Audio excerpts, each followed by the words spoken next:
Good morning, good evening, good day, everyone. We are back for episode 8 of Metal Gear Solid.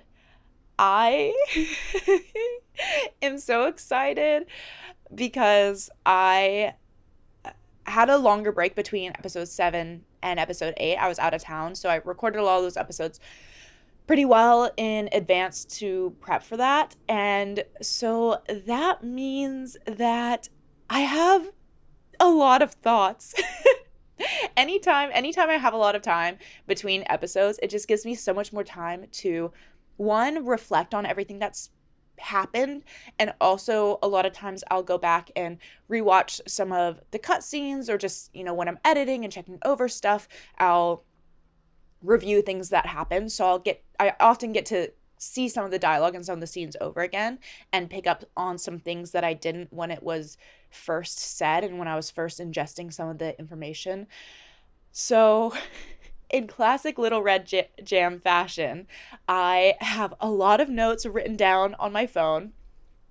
If you watch my Final Fantasy X episode, that won't be a surprise to you if this is the first series that you're watching, or you watch a series where I don't do that. A lot of times I have what I'll call shower thoughts, even though they come at any point in the day or any moment, of just some of my theory crafting and analysis of things that have happened in a game, mostly story driven games, and I'll keep notes on my phone. I really want to actually get a little pocket notebook because I think it would be so much more fun to write them down physically and like with pen and paper. And since they can hit at any moment, I think it would be so fun to start carrying around a pocket notebook to write these down on. And then I could just have all of my thoughts and notes on games I've played and analysis from games just there with me to carry around. So that might be something I start doing in the future. But basically, buckle up because this is going to be a little bit longer of an intro. Yeah, so let's jump in. I guess also, actually, this is the first episode that I'm recording after some of the Metal Gear Solid episodes have released. So this will be the first episode that some of the tips and tricks that you all commented about will get to be reflected. Namely using the codec more. And then there are some things, I don't know how it's going to work with the disc swapping. I do kind of want to try to backtrack because there are some things that I want to test out, like being able to ride in the trucks with the cardboard boxes and fast travel. I just want to see that. Again, I don't really know if that will be easy to do since I already started disc 2. I guess it's always something that I can load one of the prior saves for and just test out as long as I'm, because I guess using the trucks to fast travel could potentially get me to prior areas where there were level 6 or maybe level 7 locks. I don't know if I remember seeing any level 7 locks. Yeah, so we'll see. The start of this episode might be me just testing that and playing around with that a little bit. I think I'll probably start with loading one of the prior saves to see, and if I come across something that I want to have in this save that I'm going to be continuing on from, then I can backtrack from there. We'll see. I'll take it one step at a time. But it's analysis time. It's shower thought time. I think first, so I have theories about what's happening in the story of the game. Well, not what is happening, but just piecing together some bits of dialogue to clue me in to some things that I didn't pick up on initially. But first, I had an introspective, just kind of mind-blowing experience a little bit thinking about this game. Because there have been, again, so many comments about me that I should use the codec more often. And I've talked about this in some of the comments I posted, that for me it's a balance between, I really love to figure things out on my own as best as possible. And so, especially in boss battles, I haven't wanted to use my codec as much. I think I didn't really think to use it that much, except for when it actually calls, because I don't know, it's kind of weird to think about being in the middle of a boss battle and like calling on your codec. I guess in terms of the story and the world of the game, you wouldn't be pausing to do that. They would be able to call in as you're running around. But I guess like for Snake calling, he would have had to put in a frequency to call. So I think intuitively, I didn't think to use the codec in any boss battles because in that world and situation, it doesn't seem like you would do that. I guess you could hide and call. Yeah, so that just didn't really cross my mind much. And then also, I wanted to avoid tips in the boss battles because I wanted the chance to see if I could figure it out on my own. But I have now learned that you miss a lot of lore on the characters, which is unfortunate because I love lore. You all know I love lore from just watching how I play and how I interact with the story. So that will just have to be for a second playthrough with some of the battles I've already gone through. But the introspective, mind blowing thought I had was that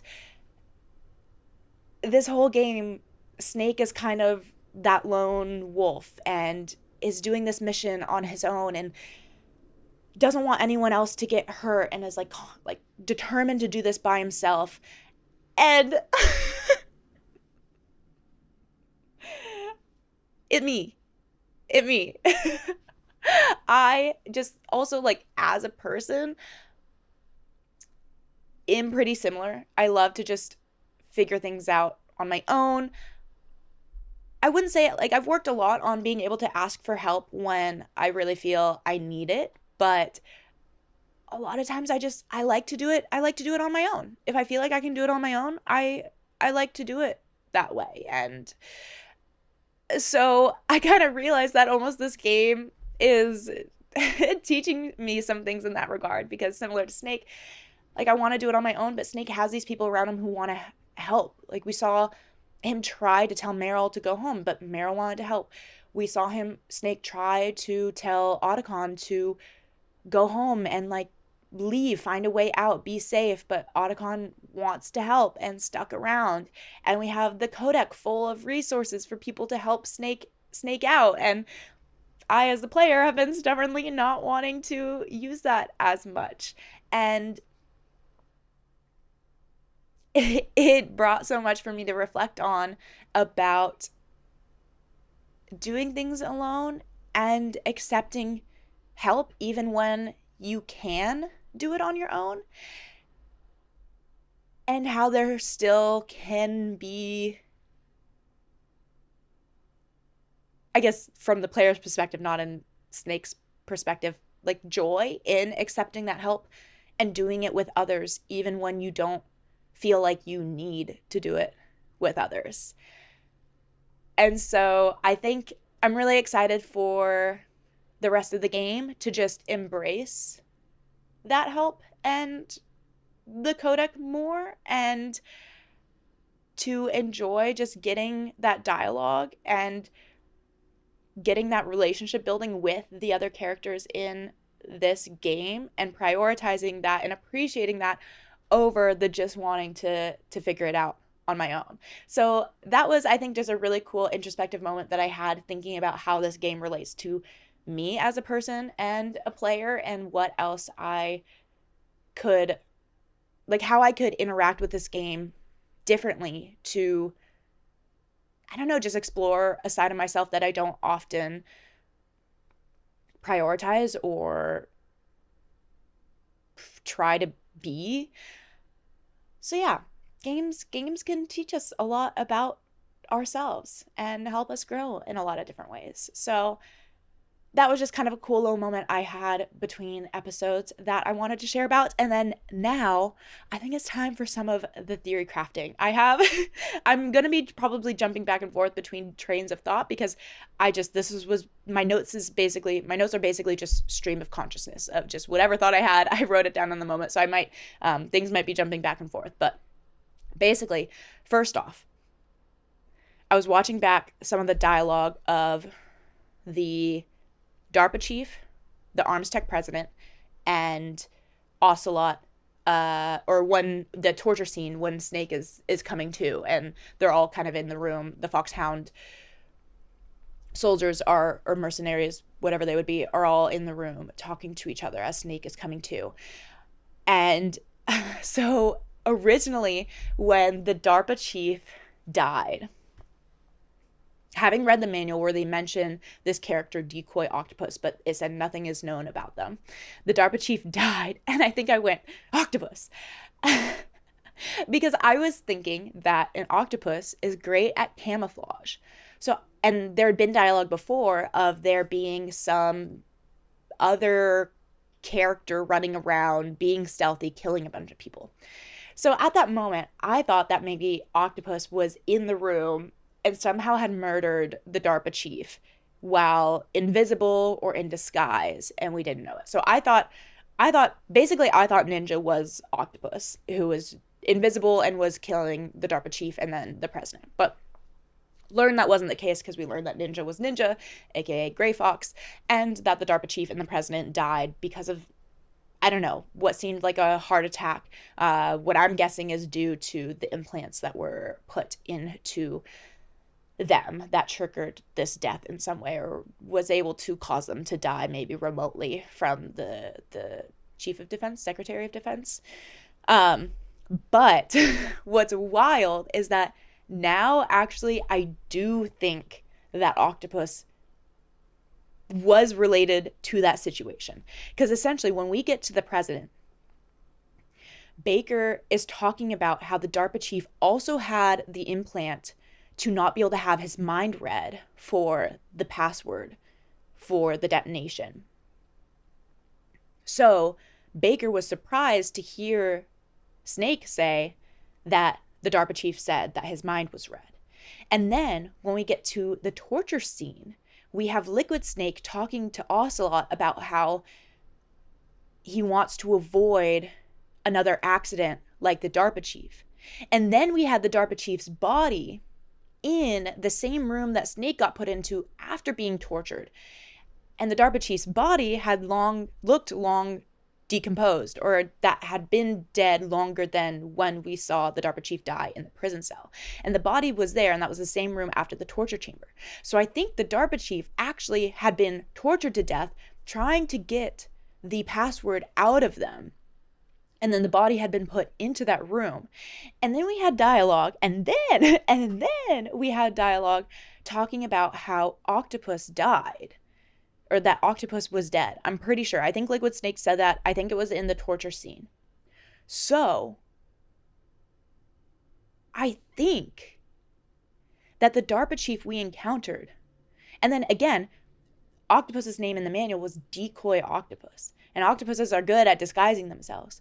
So I think the DARPA chief we ran into in the prison cell actually was Octopus, but completely not in the way that I was thinking originally, which is wild. And I think that Octopus was trying to get information from Snake, and that's why they got so desperate about the Pentagon having told, like asking if the Pentagon had told Snake anything else about the detonation, or I can't remember if they were asking about how to, I can't remember exactly the questions they were asking, which I should look back on because I think that's important, because it would clue us into what the Foxhound agents were wanting to get out of Snake. So I think that actually might have been Octopus and not the DARPA chief, which means I don't think the Foxhound agents have both of the passwords. I think they only have Baker's password, which means they don't actually have a way to launch the nuke right now, because they don't have the card keys and they don't have the passwords. But that makes me curious how Octopus / the DARPA chief died, because Octopus wouldn't have had the same implants. Well, Octopus wouldn't have had the same implants that the DARPA chief had, but they said that it looked like the blood had been drained from the DARPA chief. So I wonder if Octopus needed to use the DARPA chief's blood to disguise himself as the chief, in which case I think we had learned that the implants were in maybe the bloodstream. Well, maybe Baker said something about it being in the mind, but I think Snake's things that help him withstand the cold might have said that it was in his bloodstream, which I'm also thinking whatever killed the chief and the president could also be in Snake now, because they did give things to Snake to be able to withstand the cold and whatnot. So that's a little bit of a gray area right now, but I'm wondering if, yeah, potentially maybe Octopus had to use the DARPA chief's blood, in which case consumed the same things that the chief had, and that's how, what I'm guessing is a remote source, the Pentagon, someone was able to kill Octopus as the DARPA chief through his blood, essentially. That, yeah, that's kind of what I'm thinking right now. But I feel pretty confident on the Octopus DARPA chief connection. I think the dialogue really lines up with all of that. The other thing I'm a little curious about is that when Baker was talking to Snake, he got and heard that the DARPA chief had died. He kind of lashed out at Snake and was like, "That's not what you promised, Jim. Now you want to shut me up?" With Jim being the Secretary of Defense. So it feels like, I mean, it could have been a, "That's not what you promised, Jim. Like, you promised to keep us safe. You promised to get us out of this situation." But I feel like that clues us into maybe this being a setup in some way. And with the chief dying, Baker claiming like that's not what was part of the deal of this setup. So I think that was pretty mysterious. I'm also confused why Baker gave Meryl the card key in the first place. I mean, unless he thought having it on himself was less safe because they would search him and take it from him, whereas giving it to Meryl was more like they would be less likely to search Meryl. But I'm a little confused why Baker gave Meryl the card key. I think there's still also stuff, like I think Ocelot was asking Snake if there was another disk of data. And I'm like curious about this data disk that Baker gave Snake to. It just like, again, it all kind of feels like a setup in some way. I'm curious why is Gray Fox there? How did he end up there? Why is he there? Why did they bring him there? And then also from the torture scene, the Foxhound agents were all talking about how they needed to get Solid Snake's DNA because they needed both Solid Snake's DNA and Big Boss's DNA to cure the genome soldiers. So it sounds like they want to, I'm guessing, revert the genome soldiers back to how they were. So that also clues me into like the Foxhound agents potentially threatening to launch the nuclear missiles because they're trying to revert the damage done to these genome soldiers who are genetically manipulated to be what they are. And we also had the dialogue about genetic manipulation basically changing how people think and act. So I know good and evil is such a like black and white term for things and actions that can't be defined with such hard lines. But that really, I think, starts to have me question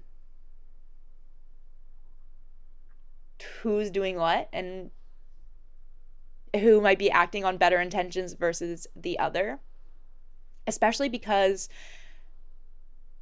all of this is lining up with the signing of, I forget what it was called, but it was the signing of the treaty for, I think, Russia and the US to reduce the number of nuclear warheads that they own. I think that's what it was. But again, too, we had, like, I feel like this aligns with the conversation we had with Dr. Emmerich, where Dr. Emmerich was talking about being used and being sort of the victim of not being told what was going on and just being asked to do things without clear communication on what it was being used for. And we're essentially in the same situation. Snake was pulled in to go on this mission and has all of these secrets being hidden from them and is basically just following orders. Again, we've had conversations of like mercenaries being dogs of war, mindless, just being told what to do without thinking about what we're doing. And we've had conversations about purpose. And yeah, that idea of mindlessly following orders versus thinking about what it is you're fighting for and what it is you're doing. And we haven't been told, well, I mean, we've been told that Foxhound has threatened to launch a nuke and wants Big Boss's genes and that we have to stop that. And I mean, that's a pretty easy thing to get behind, is wanting to stop the launching of a nuclear missile. But now we're uncovering that it seems like there's a lot more behind all of that. And so you have to start asking the question of what is actually going on, and is this thing we're doing right now, is there more to it, and is it actually going to align with our purpose and what we want to be fighting for? Because the lines are starting to get blurred. It's like, is the creation of these genome soldiers and the genetic splicing and manipulation, there was conversation, I think, from Naomi about the government wanting to keep that hidden because that is a very questionable thing. And it's like, if Foxhound is trying to fight against that, and now we're fighting against Foxhound, it's kind of like, what things are we fighting for? What is going on? And are we going to play ignorant, or are we going to ask the questions and demand answers? Will we be able to get answers? So I love that they introduced Emmerich in that way, because when you see it from someone, when you hear it from someone else and you see it from someone else, it's so much easier to think to yourself, like, how could you let that happen? I mean, I was even saying that. I was like, I feel like you would have suspicions about this and that you would maybe, like, shouldn't play ignorant. But then I think the game is putting us in the same situation. Like, Emmerich was told that he was building something to help defend the country against nuclear missiles, like nuclear attacks. So he thought he was building a defense mechanism. And here we're being told that we're supposed to be helping stop what's framed as a terrorist attack threatening to launch a nuclear missile from Metal Gear. That's what we're being told. So it's easy for us to just be like, okay, that's what we were told. That's what we were doing. No further questions. But the hints are there, and it's so much easier to ignore and turn a blind eye to the idea that we're being lied to and that we're actually doing something we wouldn't want to be doing. It's so much easier to turn the blind eye to that because it's harder to face that. And it's so much easier to latch on to what we have been told, which is easier to digest, which is that we're doing something good and we're doing something helpful.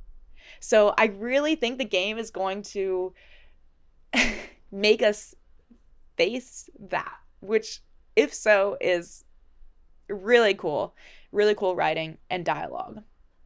And then the other things I'm curious about are Liquid Snake and Solid Snake's relation, because we had Ocelot mention les enfants terribles. Sorry about my pronunciations. And Liquid Snake talking to Solid Snake about how he stole his birthright and things. So and how they were sons of Big Boss and, I don't know, created from Big Boss's genes, perhaps, in some way. So I don't know necessarily if I feel like I have concrete theories there, but I am really curious to find out how Liquid Snake and Solid Snake came to be.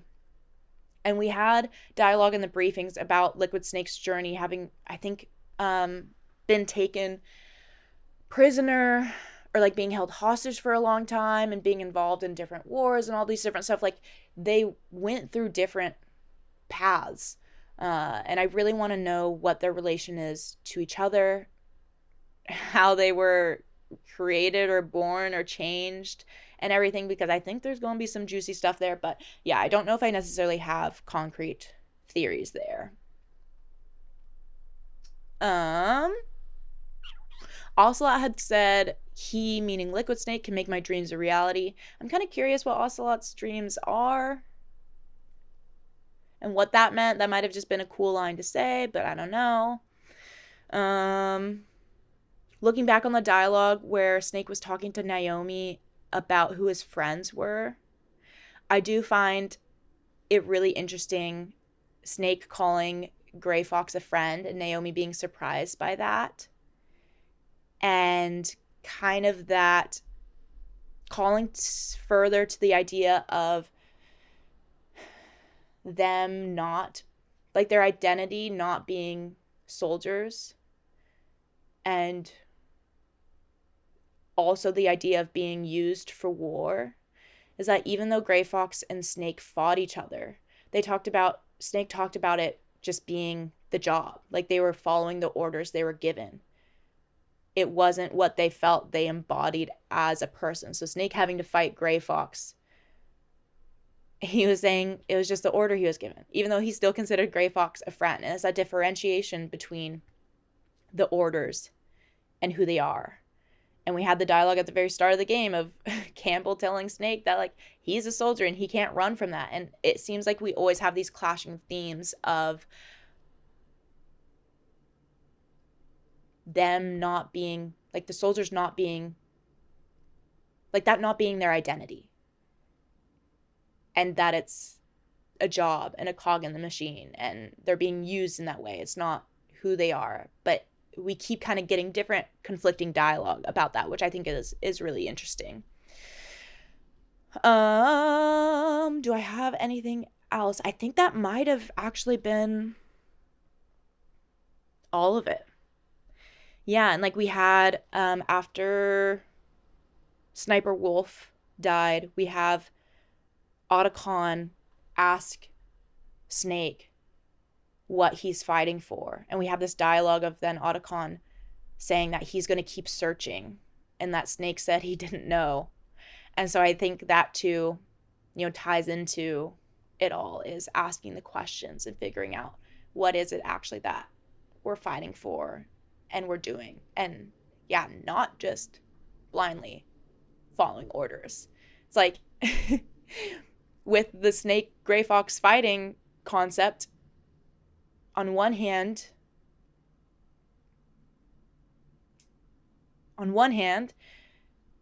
Snake is able to think differently about the orders he's given and I guess his personal thoughts.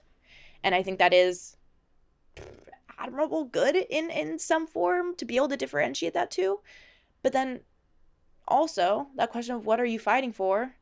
And maybe that's not good. Like maybe you should be taking a harder look at the orders you're following and being given and actually like questioning how they relate to you and your values. If Solid Snake and Gray Fox were friends, probably Solid Snake doesn't want to kill Gray Fox. And maybe he should have not just followed orders because they're the orders he was given, and maybe been like, no, Gray Fox is my friend. Like, maybe we can find a different way out of this. And granted, everything is so much more complicated when you're thinking about war and life and death, and when you're thinking beyond yourself and you're thinking about countries and other people and societies and worlds and cultures. So it's never just an easy answer or a black and white answer, but I do think it's really cool that this game is trying to tackle all of those ideas or make the player think about them and has them so intertwined in these characters and in this story. So I think that was everything. I'm sure more will come up as more things happen. I kind of imagine we're going to start uncovering a lot of the twists and turns and the secrets relatively soon. So I'm going to try to... I don't even know how many episodes we have left. I don't know if this... I doubt this would be the last one. But I feel like we're close. But I think I'm going to try to give myself the time and space to process and review some of the cutscenes. Because I think the theory crafting and thoughts are just going to get deeper as we go on. Also, say hi to Star. She's making biscuits right now. She's like, you're cooking, Mom. You're cooking. I'll make some biscuits with you. She's so cute. I love her. Okay. Well, yeah, I believe that is everything. So, without further ado, let's jump in to episode 8. Okay, I'm pulling up disc 1 right now in the snowfield. So I'm just going to test the things I wanted to test here, and then we'll pull up my other save from disc 2. Also, I am slightly under the weather, so if my voice sounds a little like nasally, it's just because I'm a little stuffy. Just a little stuffy. Okay, so this was... Oops. This is like after we come through this door. So we have the wolf here. Also, one of my trusted advisors clued me into that there might be like some sort of hidden optional cutscene that you can uncover here by looking around. So I also want to see if I can find that. But first, I want to see if I can do this box thing. Oh, whoops. Why did I go? Okay, so what do we have? Whoa, okay, so this is to heliport, to nuclear warhead storage building, and then to snowfield. Okay, so let's see what happens if we can go all the way back. Will this work even though there aren't, like, guards here?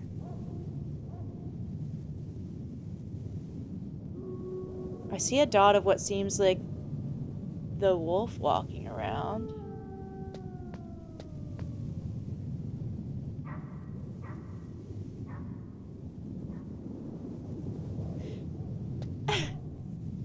Does this work? I feel like you need guards around. You need someone to drive the car.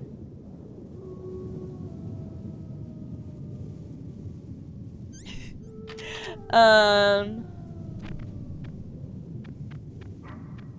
don't think I can get in the driver's seat.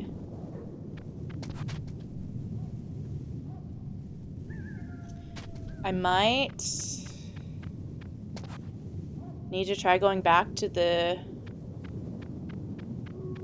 Like, I wonder if it might be that you can't go from here backwards, but you can travel to here from the other areas. So let me try... Well, okay, I guess I'll look around for this cutscene here first. And then maybe I'll try seeing how easy it would be for me to get back to the other areas to test. I guess I could always use a previous save as well. But to test the trucks. I'm sure maybe it isn't like that special, but I want to see it. Okay, and the other thing I want to see, I can't remember if I did this in my last episode, is I want to try... I'm curious if the camera... See, I really want there to be, like, a ghost. Do I need to take a picture? Okay, that didn't work.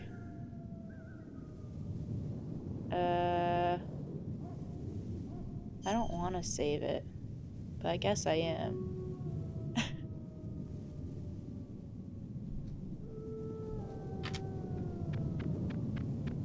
I said X to select the memory card, so I thought that was gonna confirm it. Let's see. We have our little wolf pup. What if we take a picture of the wolf?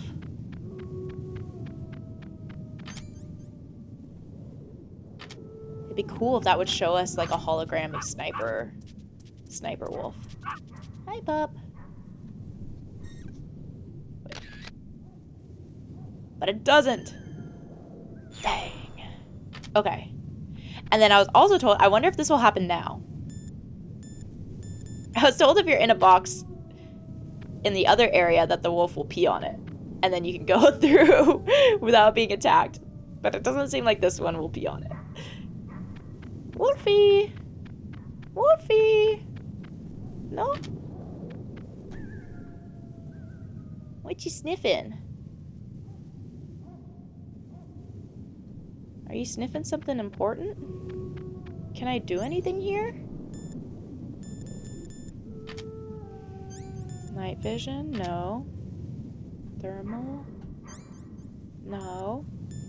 I don't think I, like, have anything that can dig. I already, like, took a photo. Okay, now you're running off.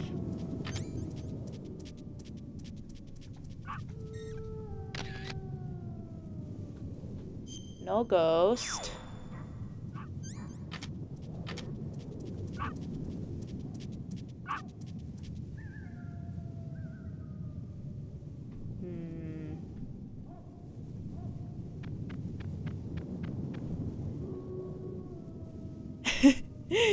I think the wolf just likes to, like, sniff around. Okay.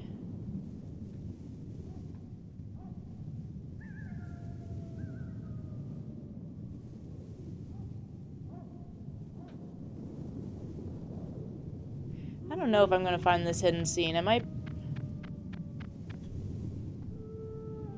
I feel like I've looked around here pretty thoroughly. Maybe I need... My rations are frozen? Was that always the case? Melt it before you eat it? Is that because I've spent so much time out here? I don't remember that showing before. Maybe I just didn't notice it. What about the scope?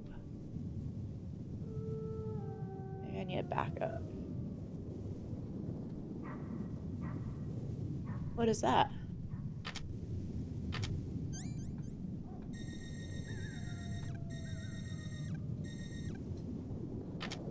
Whoops.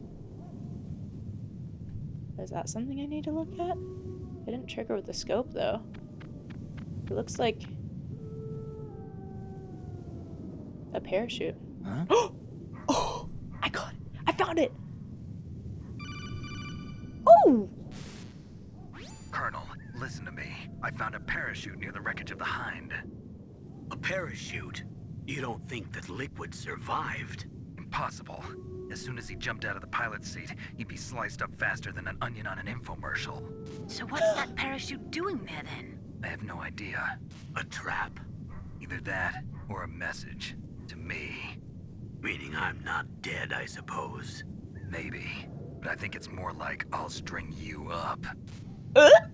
Well, in any case, don't let your guard down. I won't. I found it! I found it! I found it! I'll string you up. I love when they add in the little ... dialogues.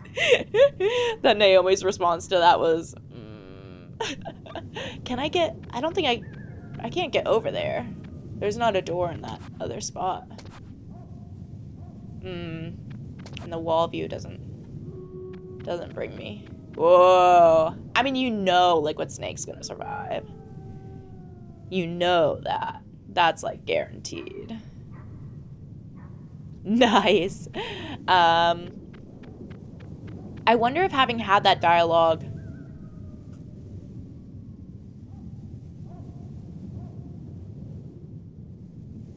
changes future dialogue. Like if it's preferred to have that saved. But I think still I'm just gonna load up the save I had before. Ah! Alright, it's been a week. I don't think I'm wondering if I could try any of my older saves to test out the truck. I think I'm gonna try that.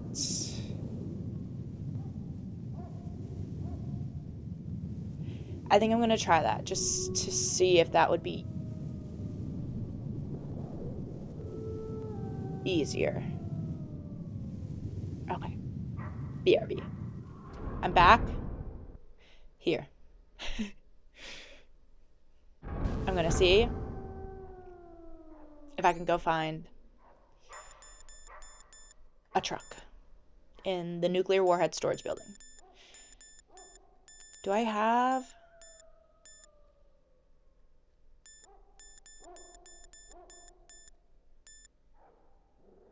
I don't have the handkerchief.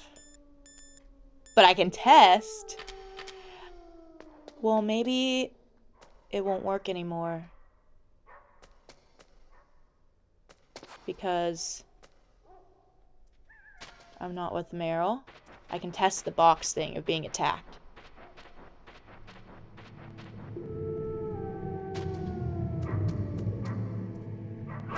Ah! Oh, no! It doesn't like the boxes. It doesn't like the boxes. Also, why does this scare me every time? I couldn't see anything, so... No, don't come for me! No! No! No! No! Where's the door? Here, right? Here. Okay. But it can come under here, I'm pretty sure. Hurry! Level 5! Oopsies. Alright, alright, alright, alright.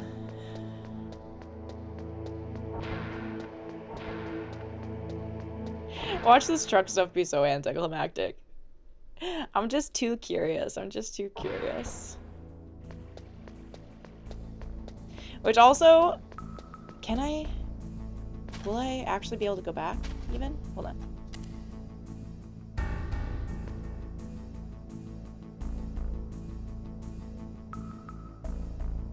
Is it coming? There we go. I think it's on floor 1. This game is actually pretty forgiving with game overs. So I've also kind of realized too that admittedly, I think I haven't put that much effort into trying to be more stealthy or better because the consequences just aren't that big. Like, it's pretty easy to just redo a part. You know, there's definitely something to, if the consequences are bigger, it's a lot easier to put in the effort. Okay, there's a truck there, so we can test it. Yes! Yeah, this is the storage area.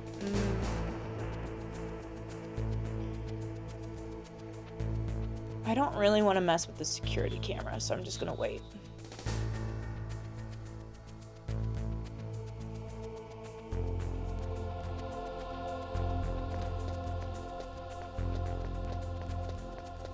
You know, if you can restart pretty easily without losing a lot, just, it's hard to make one want to be patient.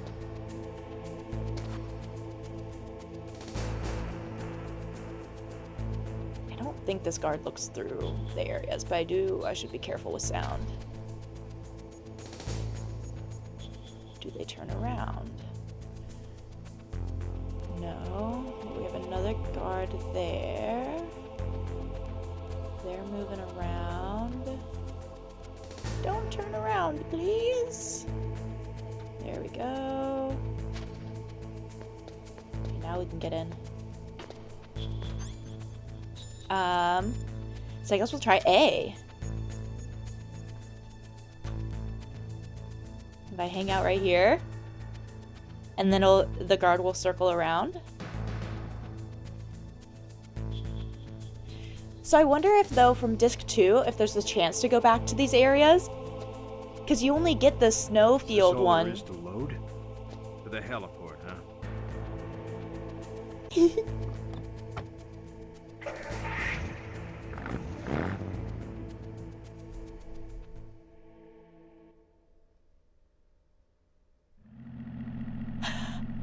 Okay, I do love this.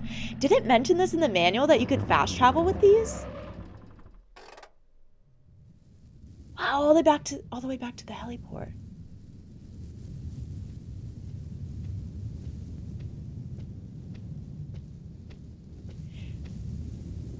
Were there any locked doors here?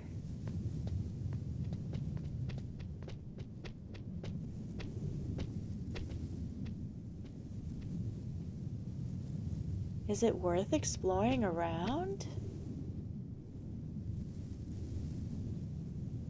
I don't know. I kind of don't really want to. I mean, maybe...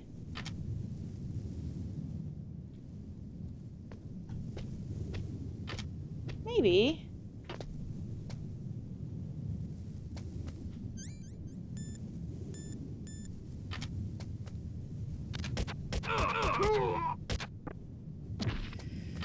We love a silencer. Okay, because this just can't open. Like, was there anything fun around here? Oh, the camera. I don't think there was. Okay.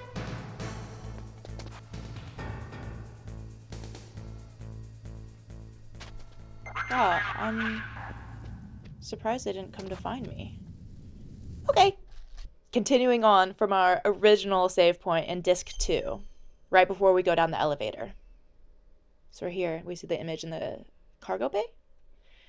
To stop the launch of the new type of nuclear warhead, Snake must use the detonation code emergency override key at the underground maintenance base up north, or destroy Metal Gear itself.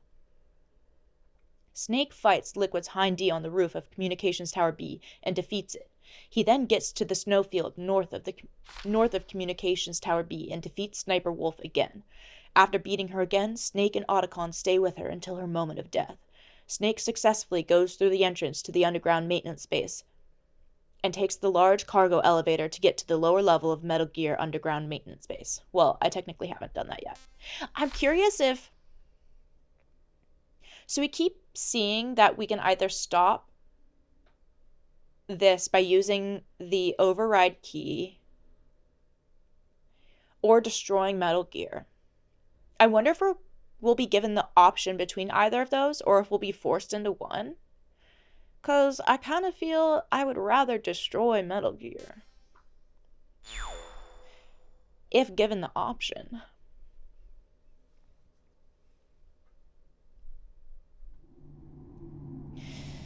Okay, so I have body armor, 3 out of 5 rations.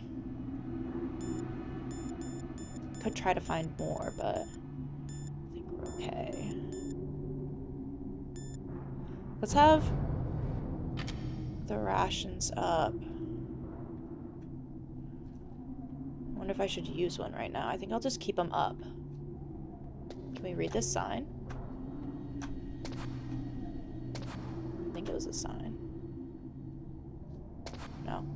Okay, and then I can't remember if I called people when I was in this area, but let's just give people a call. Kodak is friend, not foe. Metal Gear is straight down. Better move it. There's no time. The terrorists are ready to launch. Negotiations are all finished, The government can't cave into terrorist demands. but they're threatening to launch a nuclear weapon. They've made their final decision. Why is the White House being so inflexible? Colonel, is there still something you're hiding from me? Snake, please. Just concentrate on stopping them, okay? They don't have the passwords. But has there been dialogue about them actually having a way to launch it with the Foxhound agents? Because didn't...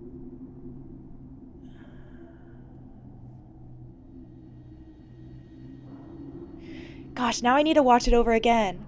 I feel like they used Octopus to tell Snake that they had the password, so that Snake would tell Campbell that they could launch it to try to push forward to try to pressure the government to give up Big Boss's remains, but I don't think they have the ability to launch it. And we see now that they're still not budging at all, even with that thought. Well, I guess Campbell doesn't know that they don't actually have a way to not launch it. Why are they being so inflexible? So it seems like they are wanting they're wanting to hold on to, because the negotiation is to get Big Boss's remains, and they are not caving on that. So I feel that means that either they have done something similar to Big Boss, which I think I've talked about before, similar to Big Boss as they've done with Gray Fox, or they have plans that are more important than the threat of launching a nuclear warhead. Because there just has to be a reason that they're not willing to do this. And I have to imagine it's because either they can't, or they have something worse planned.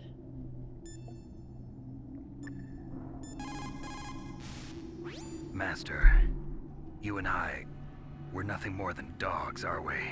That's not like you, Snake. Don't let what... Pretty sure I've read this. Yeah.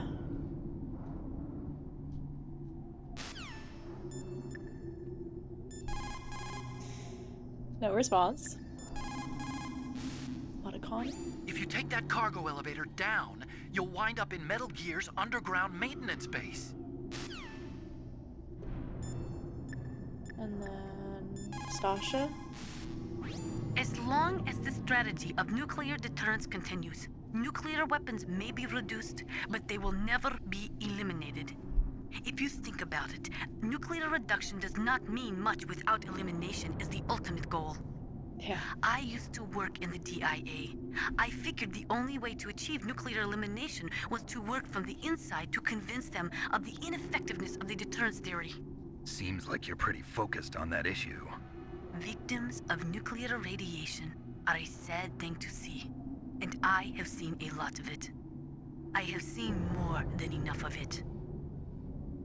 I was born and raised in Pripyat, Ukraine. I was 10 years old on that I think day, we did listen to this April already, but 26th, I want to listen to it again. 1986. You don't mean... Yes, Chernobyl.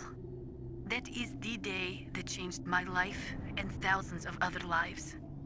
I live just 3 kilometers north of there. 600,000 to 700,000 people were evacuated.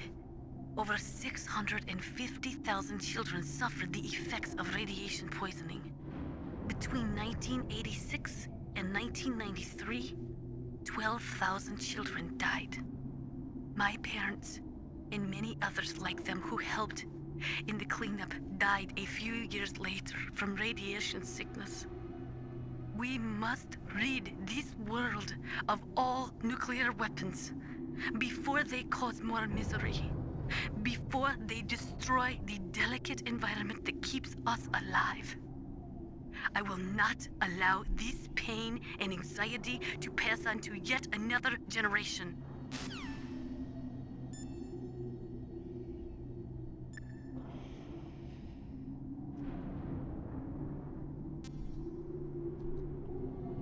Yeah.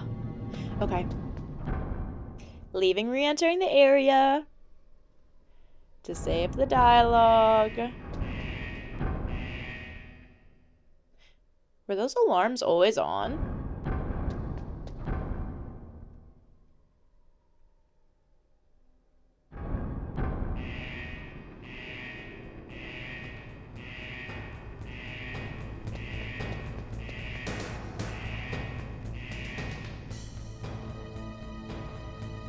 Maybe that's because I went through the door. Huh. Didn't seem to summon anyone. Okay, what happens if I call Nastasha again? If we do not drastically reduce the number of stockpiled nuclear weapons, it is going to become easier and easier for terrorists to get their hands on them. That means more terrorist attacks like this one. There was some talk about both sides reducing their nuclear stockpiles to a core deterrent force of less than 500 missiles each, and declaring that there would be no nuclear counterstrike in the event of the use of conventional or chemical weapons. But talks fell through.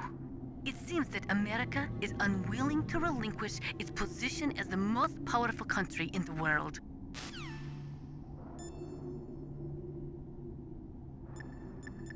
What about Campbell? Metal Gear is straight. I think that's the same. Master? Whoops.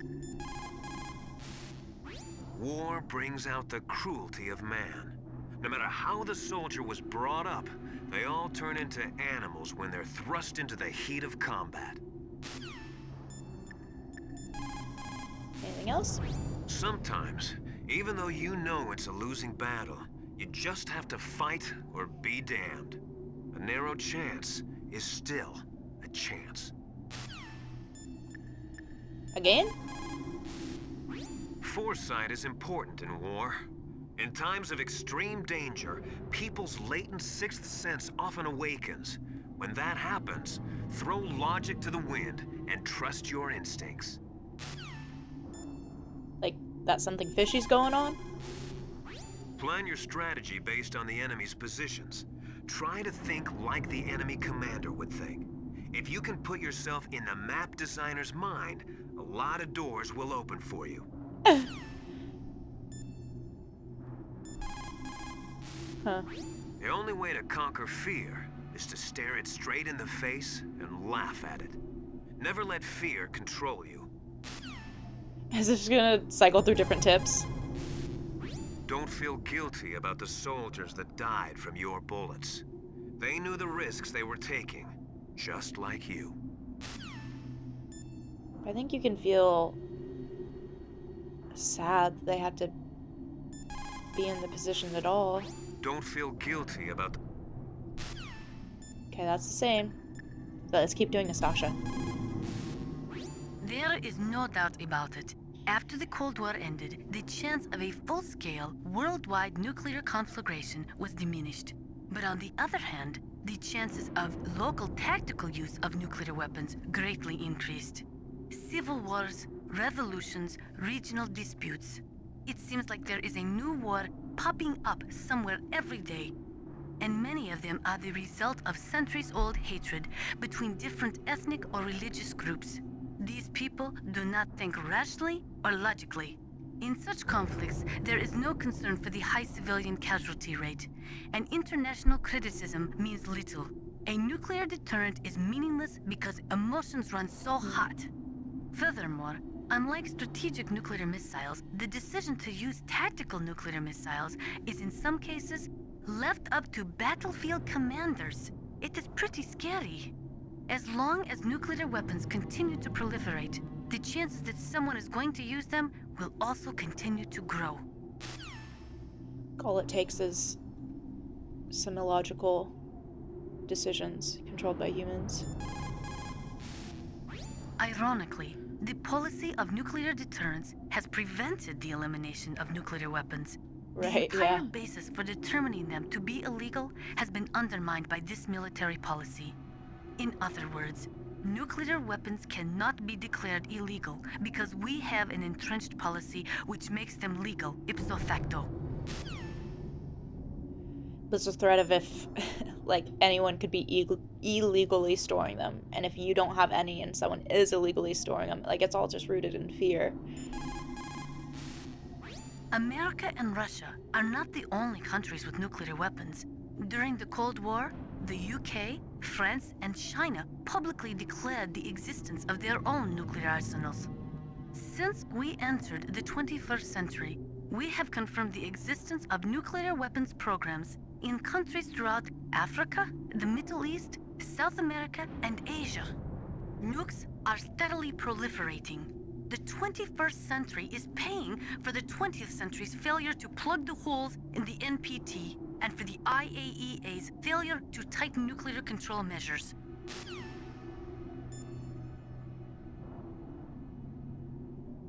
It's like the only way to fight power is to get more powerful. The IAEA was established in 1957 to oversee peaceful as well as military applications of atomic power. But the IAEA can only investigate those countries which request an investigation. Furthermore, the timing of the inspection must be approved by the country in question. They are not allowed to do sneak inspections. The country that is being investigated can even dictate the nationality of the inspectors that they will allow in. In the late 1970s, Iraq would only allow inspectors from Bulgaria and Russia to enter the country. The IAEA does not even have the authority to level fines against countries who have committed infractions. After the Gulf War, they discovered that Iraq had been developing nuclear weapons in secret right under the investigators' noses. Unfortunately, as an organization, the IAEA just did not have the teeth to effectively stop the proliferation of nuclear weapons and technology.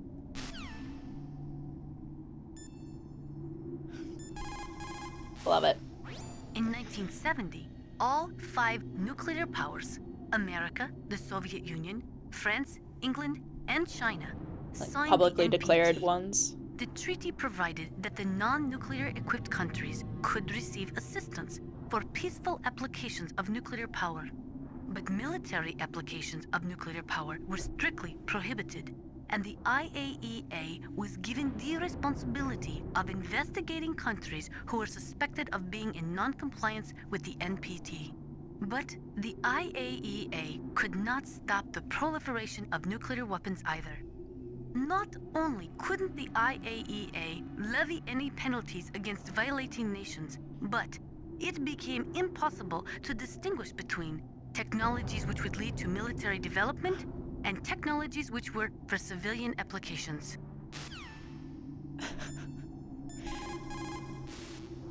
In the 20th century, in order to be a military superpower, you had to first be an economic superpower. But things changed toward the end of the century, after the collapse of communism. With all the surplus weapons and technology floating around, even economically weak countries could have a powerful military.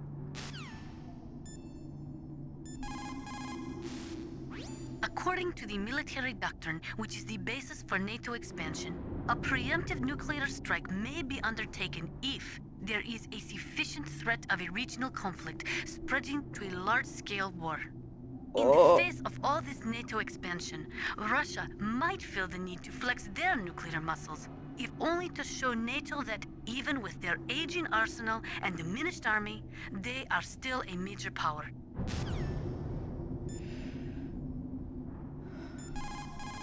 Wild. Russia could no longer pay enough money to its leading scientists, so they sold their weapons and weapons technology to the highest bidders. NBC weapons flowed into the hands of dictators and terrorists. The military balance of the world crumbled. The world has never seen the balance of power shift so quickly and dramatically. There is no doubt about it. After the Cold War ended, the chance of a full-scale, worldwide nuclear conflagration was diminished. But on the other hand, the chances of Okay, local this we heard, right? Yeah. Will we get more repeat now? There is no doubt about it. Okay. After the Cold War ended, This is just all the same.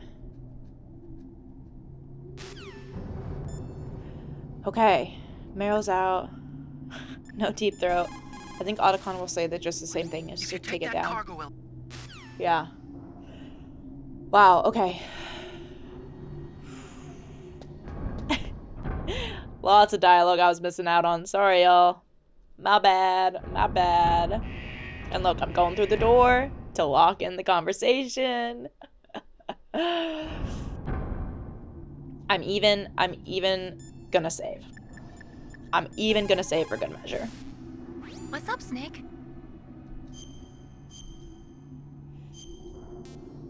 Disc 2 here. War, he sung, is toil and trouble, honor but an empty bubble. What about you, Snake? Is your honor just an empty bubble too?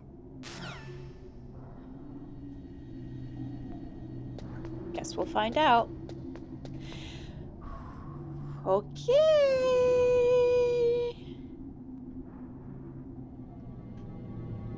Down we go.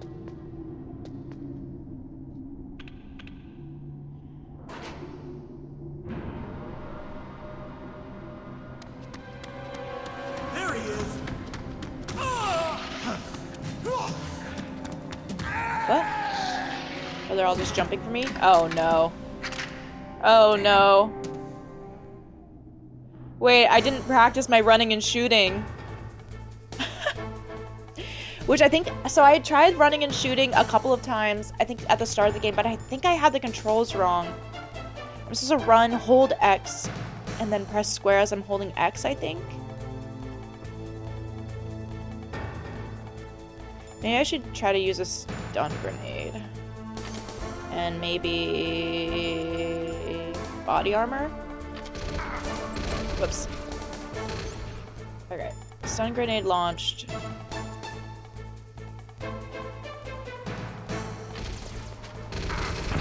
Okay, but see, I'm running and then it makes me crouch. So that's not it. Or is it that I have to be running and then... No, I don't know if I can get it to work. Okay, ouchie. I need to use a ration soon. Can I throw you over? Ouch. I need to use a ration. No, they just die eventually. How do I run and shoot? Oh, no. You are back up.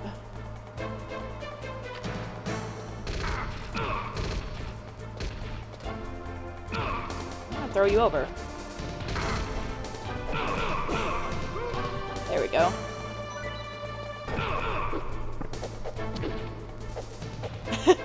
You need to get back up so I can punch you over. There we go. How do I run and shoot?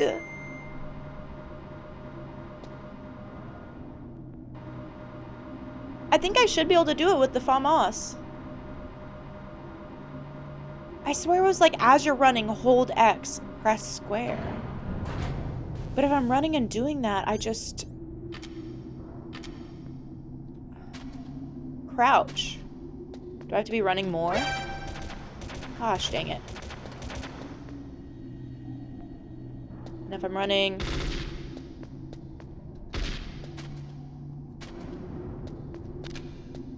What? Wait, okay, that kind of worked. But... hold on. Oh, do I just have to press them simultaneously? What?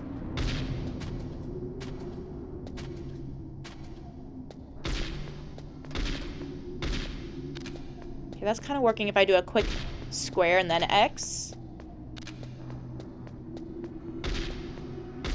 But I think that's just because it's like kind of stopping me. Like I'm stopping and then still going. Okay, I know I'm wasting all my bullets, but I do kind of have a lot. Okay, no, let me look this up. Because I feel that would be handy. Metal Gear Solid. How to run and shoot.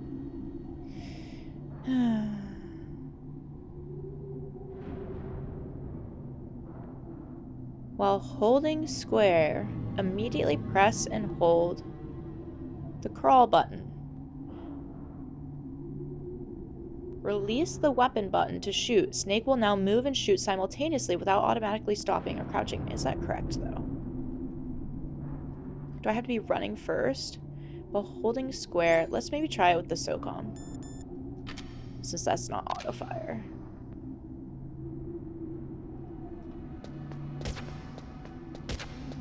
Oh.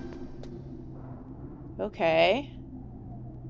Maybe it would just be better to try it with the SOCOM.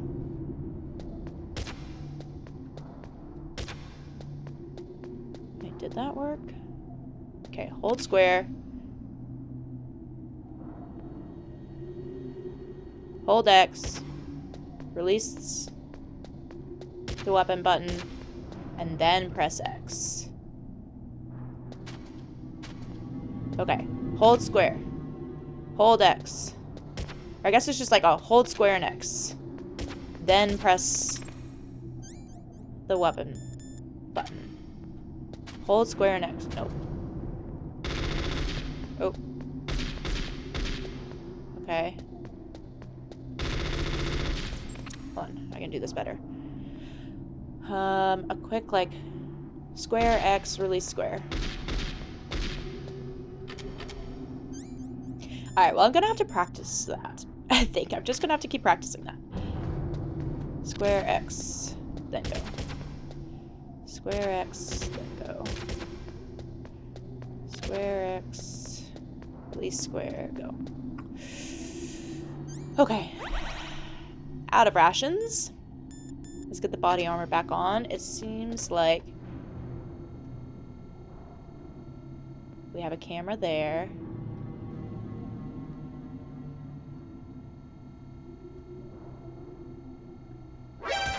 Oh. Alright. Seems like we have to get that way. Can I hit the camera? Am I getting hit right now? I feel like I am. Well, maybe not. I didn't show my life bar. Can I aim up towards the camera? No, that's annoying. Anything else? I guess I'll just use a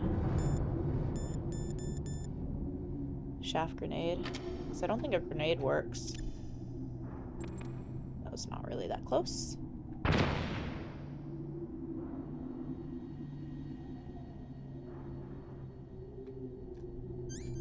Okay. I don't have too many of these. Maybe I should just try to sneak by it. Can I be here?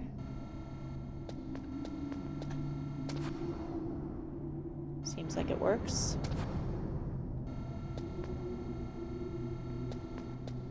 What else we got in this room? There's another elevator. Seems like maybe the camera will look that way. Now it's moving away. So we'll go again. Please. I was in the wrong spot.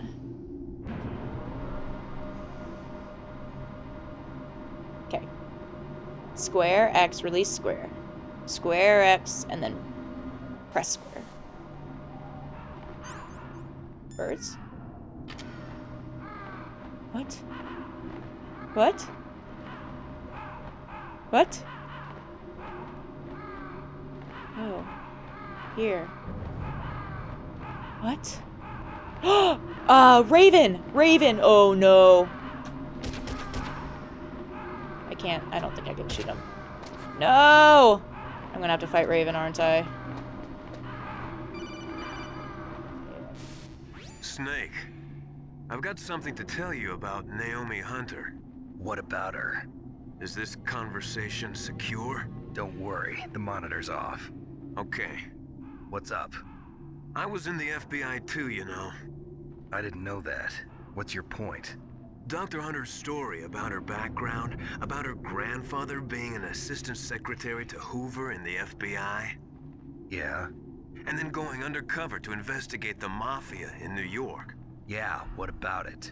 It was all a big lie. What did you say? It was really bothering me.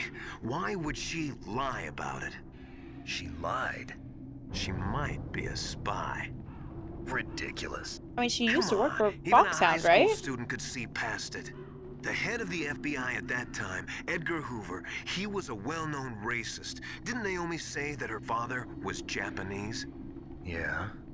Well, back then, there wasn't a single Asian investigator. Also, in the 1950s, the undercover mafia sting operations hadn't even started yet. They first started in 1960, in Chicago, not New York. But You better check it out. The chief and the president mysteriously dying, that ninja, too many strange things are happening. are you saying that Naomi might be behind it? I don't know. Either that, or she's working with the terrorists. Could it be? If I find out anything, I'll call. In the meantime, be careful.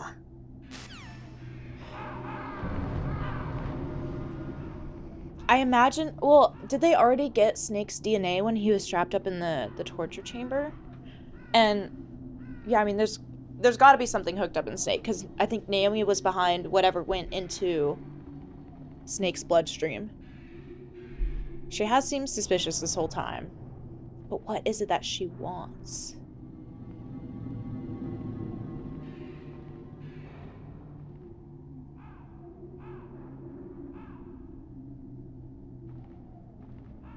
I wonder if Octopus would have died as the DARPA chief because he was starting to get, like, he was starting to expose himself too much. Because he was really starting to question Snake. Like, what else did the Pentagon tell you? Like, what's going on?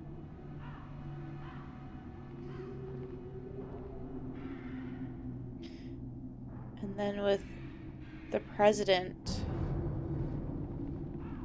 But then Baker was like, they've really done it, haven't they? I don't know. Let's try to call them. Colonel, where's Naomi? I'm right here, Snake. What is it? Oh, nothing. Forget it. Strange. Snake, by now those terrorists have finished their launch preparations. Stop wasting time. Okay, we'll call again. Snake, by now... Okay. Back to Master. I want to ask you about Naomi. I'm looking into the details now, but it doesn't look good. Weren't you ever suspicious about her, Snake? I've been suspicious about her. Snake, keep your guard up. Ravens will eat vegetables, meat, garbage, pretty much anything. It seems dirty to us, but that's what allows them to live even in a climate like this. Some Raven information? Legends say that crows have 3 times the lifespan of a man, and that ravens have 3 times the lifespan of a crow. That's just an old wives' tale. But it's true that crows live longer than many types of birds. Oh, 70 Northern years. ravens can live pretty close to 70 years. Wow. I didn't know that. Legends say that crows... Okay, that's the same. Otacon? If you take that elevator down, you'll wind up in the warehouse. Metal Gear's underground maintenance base is just past there. Crows. What? There are a lot of crows here. There were crows around from before, but for some reason they started to really increase in number around the same time that Foxhound came to the base. It's really weird. I wonder what it could mean. Vegetables, meat, trash. If you take that elevator down, you'll wind up in the warehouse. Okay. That's the same. Nastasha. Хорошо. Good. You found a SOCOM. That's a Special Oh, 'cause I'm holding Operations it. Command pistol. It's a 45 caliber pistol with plenty of stopping power. It's also equipped with a LAM for nighttime combat. If you hold down the weapon button, you can train the laser sight on the enemy to help you aim.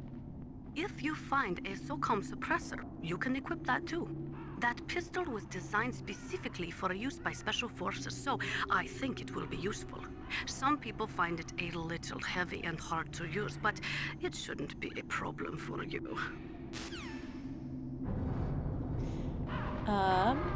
Oh, no, we're there. I wanted to ask about the other weapons now. Maybe I still can if we don't go into something.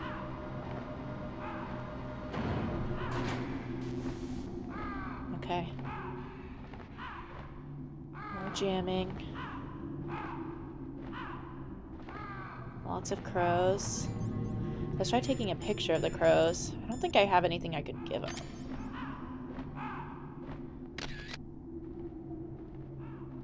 Nothing?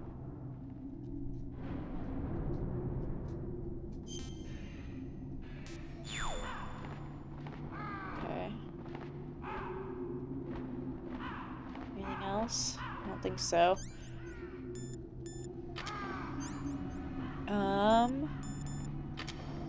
What will Nastasha say about the FAMAS? That is a FAMAS. It is a bullpup-style assault rifle.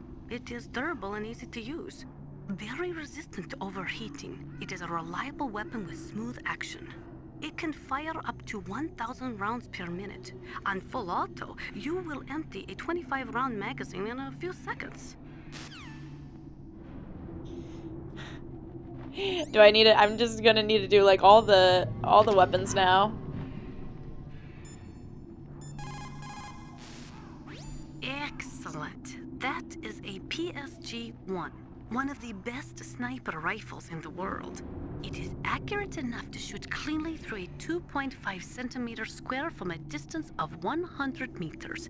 Unlike other sniper rifles, the PSG-1 is not bolt action. It is semi-automatic. Its best feature is that it allows for rapid fire. When you are shooting over long distances, the slightest tremble can make you miss your target by inches. Try to keep your hands as still as possible. So I wonder if I could have gotten multiple rounds off against Sniper Wolf. I think I was just doing one at a time.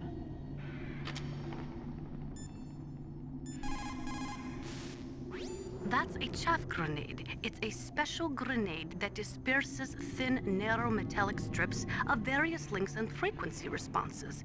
It can confuse electronic equipment. It will be useful against machines which depend upon electronic sensors. Naturally, for it to be effective, you must use it before you are attacked. If you are expecting an attack, spread the chaff beforehand.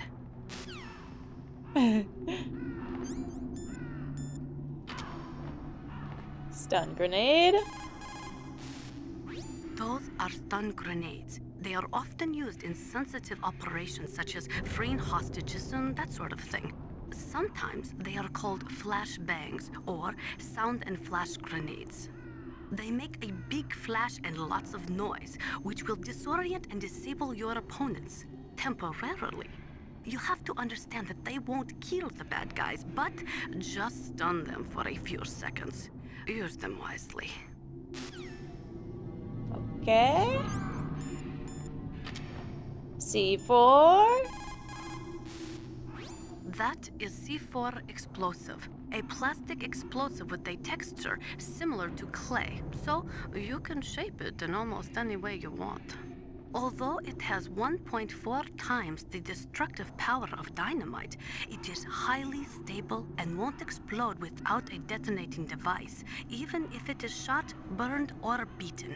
You are using a wireless detonator, yes? The detonator is equipped with a scrambler, so you don't have to worry about interference from any other radio source.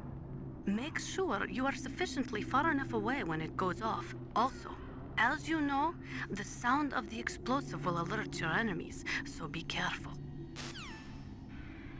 Okay. Claymore. Those are claymore mines. Unlike other mines, which are planted underground, claymores are set up above ground and are designed to produce maximum damage in a wide fan-shaped area. When they go off, they spray 700 1.2 millimeter steel pellets in a 60-degree pattern, much like an oversized shotgun.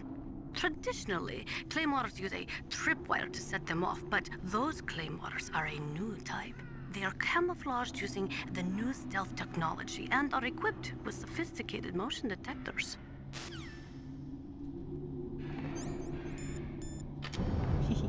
The Stinger.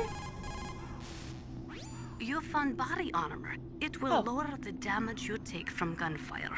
It is designed to prevent bullets from penetrating, but you will still feel the impact from the bullets. Don't rely on it too much. Maybe because we already... Oh, no, it's not letting me equip those. Because they're no use. You found some grenades. Just pull the pin and it explodes after 5 seconds. You can get a lot done during those 5 seconds, Snake.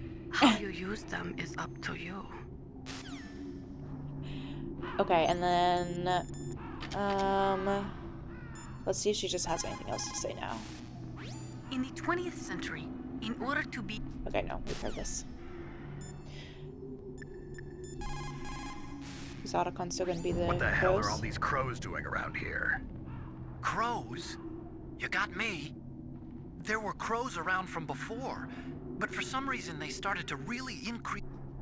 Okay, so that's kind of the same.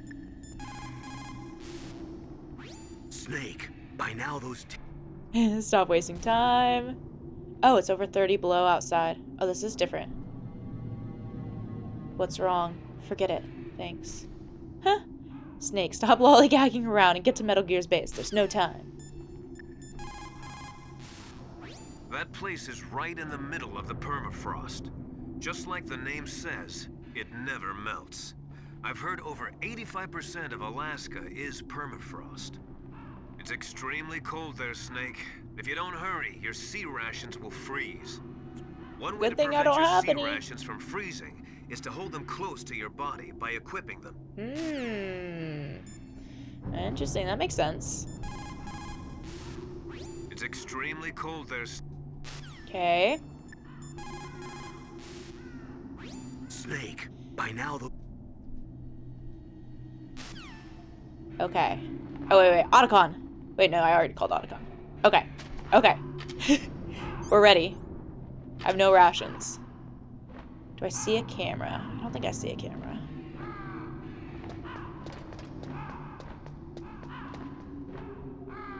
Do I have anything that the crows would want? Anything fun with the thermal goggles?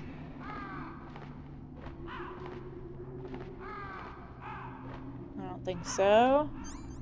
Do they want medicine? What about a box?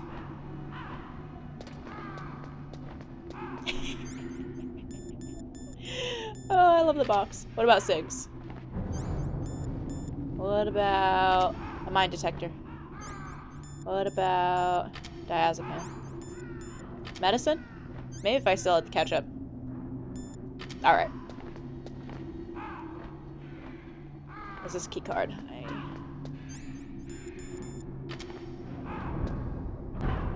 Is there anything special? Okay, we're going through.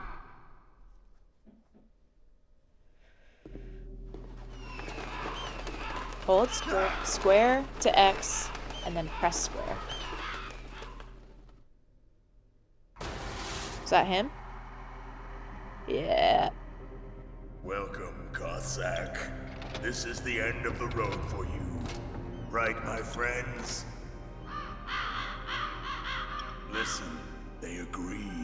Huh? Ravens aren't scavengers like most people think. They're simply returning to the natural world, that which is no longer needed. Sometimes they even attack wounded foxes. You were the one in the M1 tank? Must have been a tight fit for a big boy like you. But that was no true battle. The Ravens and I were testing to see what kind of man you were. The judgment is decided. The Ravens say you are a true warrior. Am I hallucinating?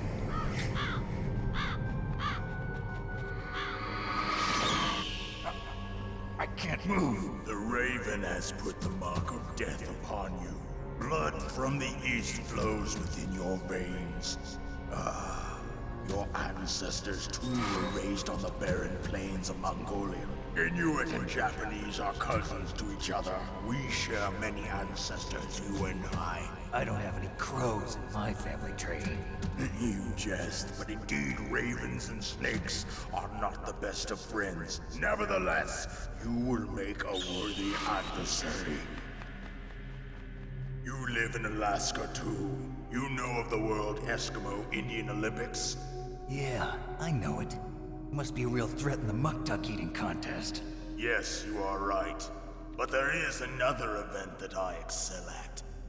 It is called the ear pull. It is an event where two opponents pull each other's ears while enduring the harsh cold. It tests spiritual as well as physical strength. You want to pull each other's ears? The form is different, but the spirit is the same. Rejoice, Snake! Ours will be a glorious battle.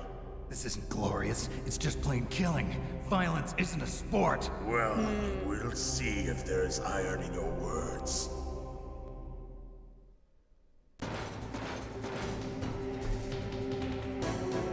I'm gonna call people.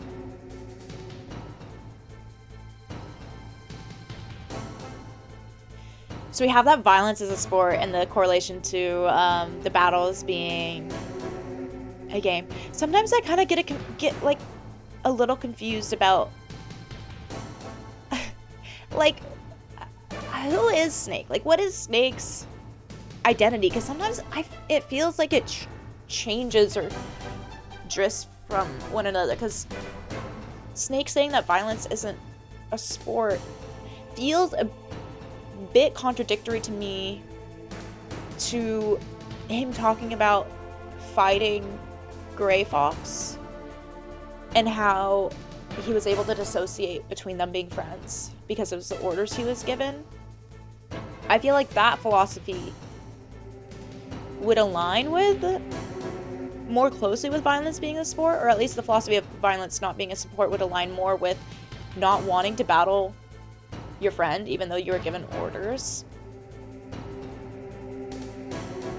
And then this dialogue, yeah, comes...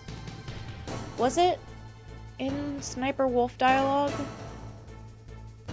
There was definitely other dialogue about, like, relating sport with war and violence.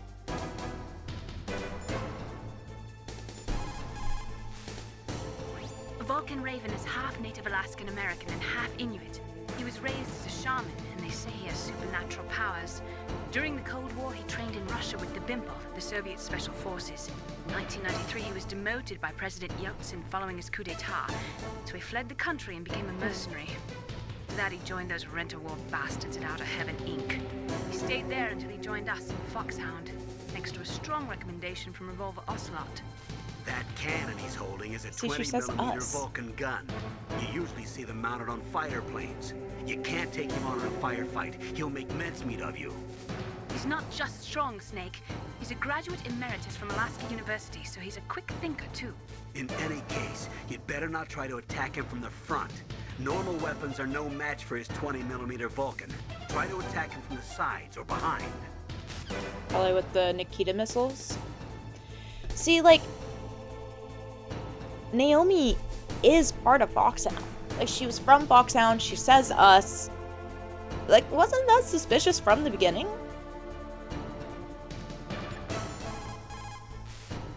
One way to prevent your sea rations from freezing. Okay, that's the same. Nastasha? It looks like Raven is holding an M61A1 20mm multi-turreted machine gun. They are usually mounted on F-16s.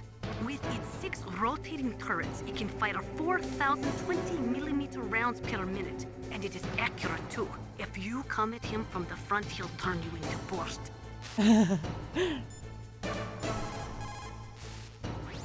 Stay out of his way. You have to hide and attack. Try a remote-controlled missile or your C4 explosives. C4s are a good idea too. I hadn't thought of that. Stay out of his... Okay, and then... Otacon? That room is still under construction, because their main priority was to finish Metal Gear's underground base. But the good thing is, with all those containers, it should be easy to hide, right? That room is still under... Okay. Then we got one more call to Campbell. You're at a disadvantage in a frontal assault. Oops, I could have listened to that. Fly the missiles too slow, they'll get shot down even if you push them from behind. Try to get them too close by flying them, or try to get them close by flying them at top speed or moving them around corners. When the containers get destroyed, they'll block your way. Try to take him out before that happens. Okay, all this just seem to be You're at a the disadvantage tips. in a... Okay. We got our little bit of lore. Okay. So it looks like she was over there. So I can also use the C4s. Oh! Yep, my bad. Get up, Snake! Oops, I guess that'll probably, not work. Will we go this way? Okay, so I think I just need to use... The C4s feel less reliable.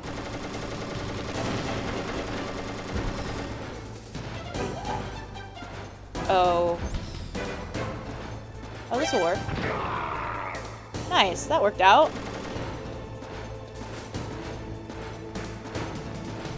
Coming down this way.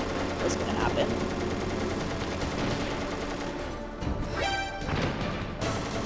Yeah, okay, right, because I can't do it from where you're facing. Oh, you're gonna get me here. Ah! Well, okay, whatever. I didn't know... Oh, I guess I could have run into the container to explode it. Oh, I can get up on there? Oh, maybe it's when they get destroyed. When they get destroyed, I'll be able to use them.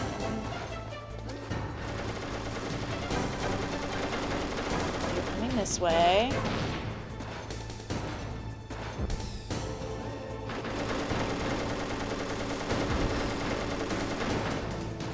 Please work. Nice. Don't want to be too far away. What the? Oh, that's one that got knocked over. Come on out.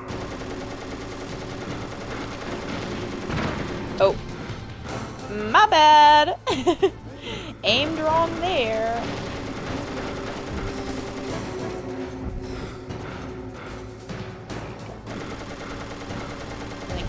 This one's gonna go down. Oh, no, we got it. Okay. Alright, I'll take that.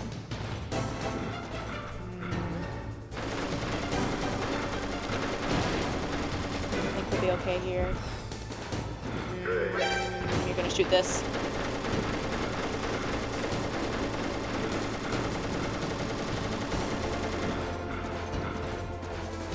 Looks like you're coming back.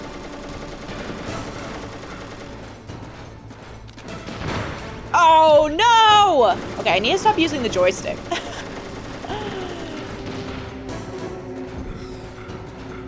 Because then my aim just gets a little off. Where are you? Come on out. Oh, you're all the way back in the other corner now, are you? There we go.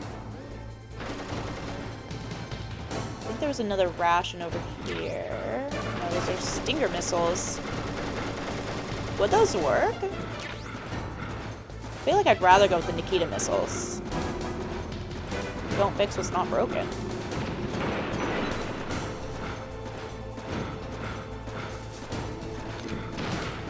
Oh no. Don't hit me! Oh no! I was definitely tempting fate there. Got one more ration left.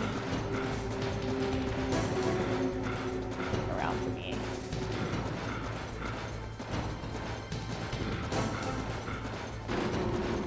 Ooh, okay, where should I go?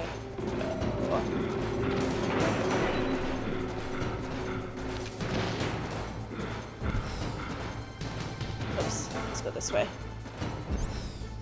Don't see you. There's something here. Where are you headed? Oh, you're going around this way. No!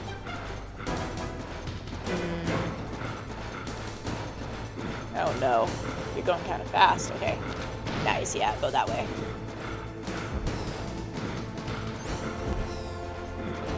Where are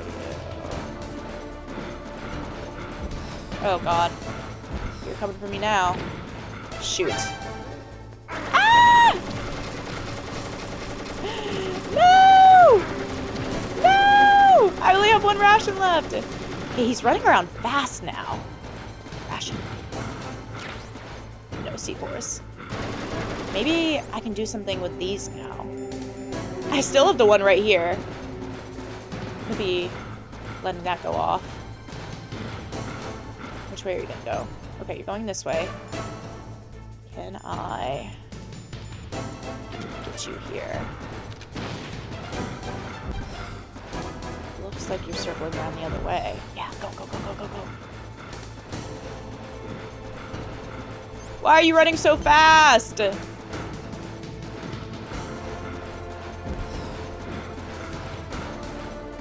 You're gonna get me.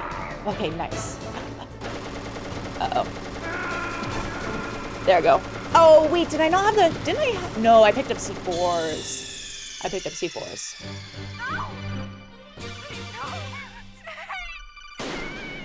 Okay, well, we can definitely start this off stronger. I wonder if he moves in a pattern. It seems a little... Seems a little random, I think. I can't have that up yet. I think I can maybe try the stinger when, he's in line with me, but that feels just riskier. I think maybe as more of the stuff gets knocked over, the C4s could be more helpful, because there's like a limited path to which he can go.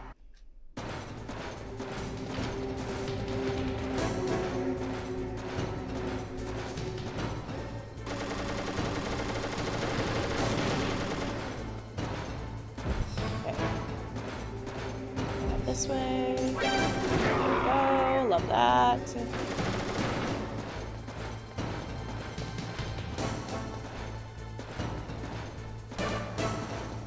Where are you?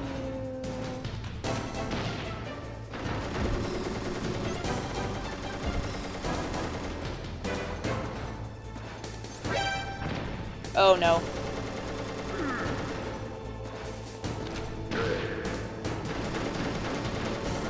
I think you're shooting right at me. Oh, where are you?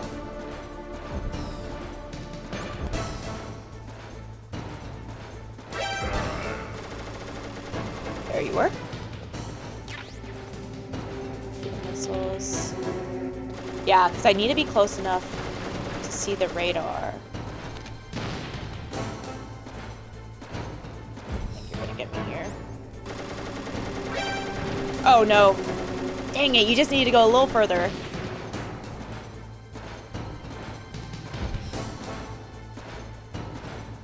No, I don't think this is gonna work because I need to go up from behind. Oh, it did work because he turned around.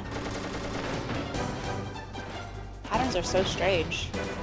There you are. Oh, oopsies. Yep, my bad on that one. I should probably put the, don't have any rations.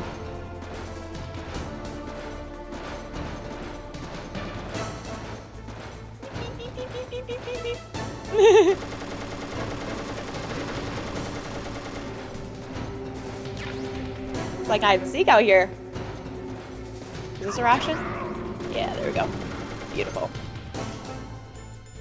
So we'll get that up. Ooh, that's falling over. Where are you?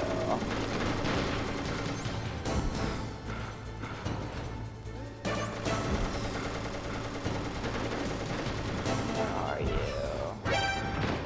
Oh, you're right there. I turned the wrong way.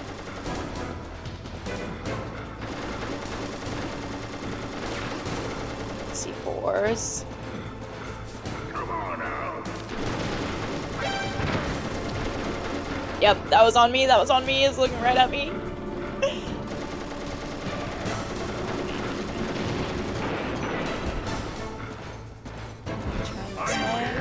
No!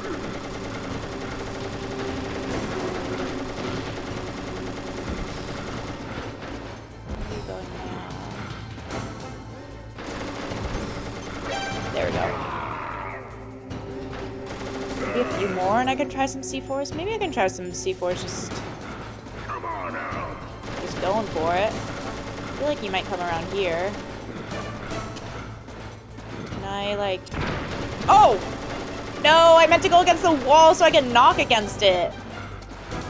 Oh, but when you have the C4s out, you just plant them on the wall.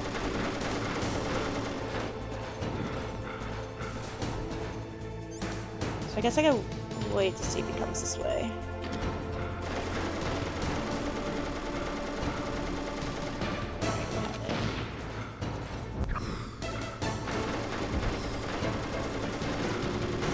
Where does it seem like you are? I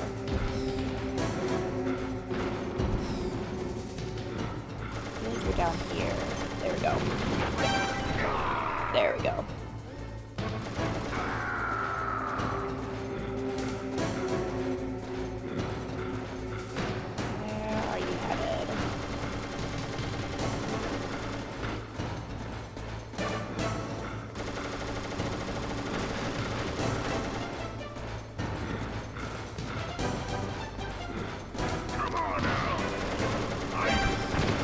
Yep.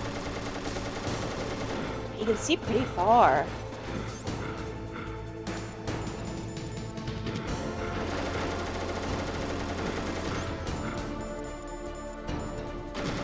Does he turn away from where he's shooting? Yeah, like I think I could... Can I get him from around here? Yeah. Nice. He does kind of seem to go opposite to where he was. A little bit, maybe.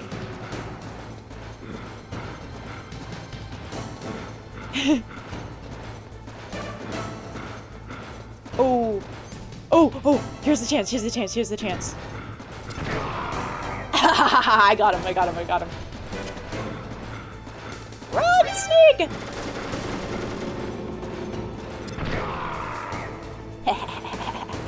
Oh yeah, we are C4ing it up. Can I use the missile now? Where'd you go?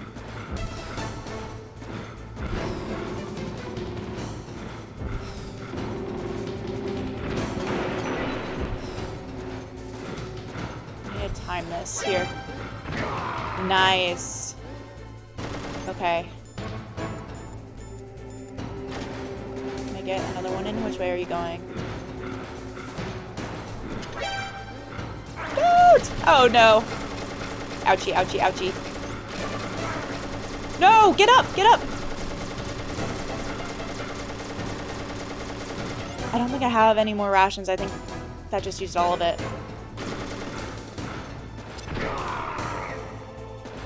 I need to go find another ration.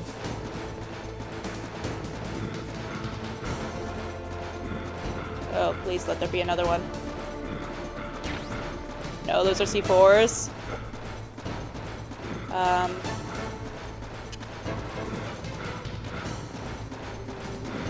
on, go up that way. Yes. Didn't even need the other ration. Just as the boss said, it is my existence which is no longer needed in this world. That's what the boss said to you? But my body will not remain in this place. My spirit and my flesh will become one with the ravens. In that way, I will return to Mother Earth who bore me. Snake! I will be watching you. Understand?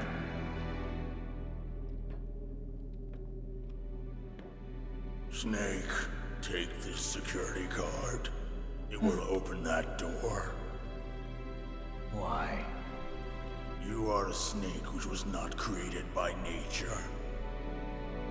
You and the boss. You are from another world. A world that I do not wish to know. Go and do battle with him. I will be watching from above. First, I'll give you a hint. The man who you saw die before your eyes. Big boss?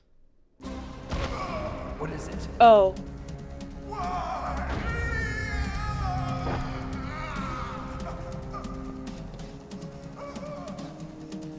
That was not the DARPA chief.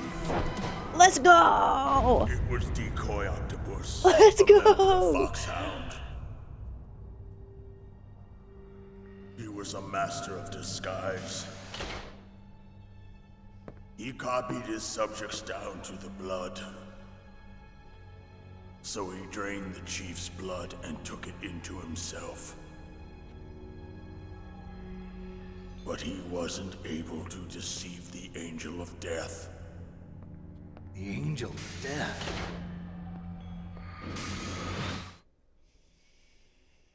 Naomi? But why go to so much trouble? Why impersonate the chief? That is the end of my hint. You must solve the rest of the riddle yourself. Snake, in the natural world, there's no such thing as boundless slaughter. There's always an end to it. But you are different. What are you trying to say? The path you walk on has no end. Each step you take is paved with the corpses of your enemies. Their souls will haunt you forever. You shall have no peace. Hear me, Snake. My spirit will be watching you.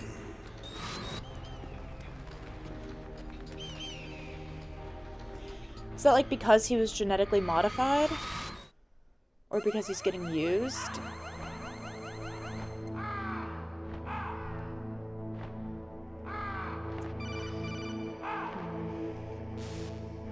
Snake, it's me. Master. It's about Naomi. Turn your monitor off. What about Naomi? Colonel, is Naomi there? No, she's away. She's taking a short nap. So what is this about Naomi? Okay, maybe we'd better let the Colonel hear this too. Yeah. Go on, Master. Well, basically, Dr. Naomi Hunter is not Dr. Naomi Hunter at all. What? I thought her story of her background sounded kind of fishy, so I checked it out. And? There is an actual Dr. Naomi Hunter, or I should say, there was one. But she's not the woman we know. The real Naomi Hunter disappeared somewhere in the Middle East. Our Naomi must have somehow obtained her identification papers. So then who is she really? She must be some kind of spy. A spy? Yes. Maybe she's been sent to sabotage this operation. Are you saying she's with the terrorists? I don't want to believe it either, but she is working for Foxhound. So you think she had a part in the uprising? Or she could be working with some different group altogether. Different group? It couldn't be. Place her under arrest. What? She's betrayed us. She needs to be arrested and interrogated to find out who she's with. If she's one of their spies, then we're in big trouble. What do you mean? Nothing. Have you let her in on some kind of vital secret or something? Does this have anything to do with the mysterious deaths of the DARPA chief and the Arms Tech president? I have no idea. Anyway, we cannot allow her to participate any further in this mission. Wait a minute. Without her, we can't complete this mission. I knew it. You're hiding something. Give me some time. I'll try to get it out of her. Hurry then. We've got to figure out who she is and what she's doing here. I understand. Snake, give me some time. I don't have any time left for you.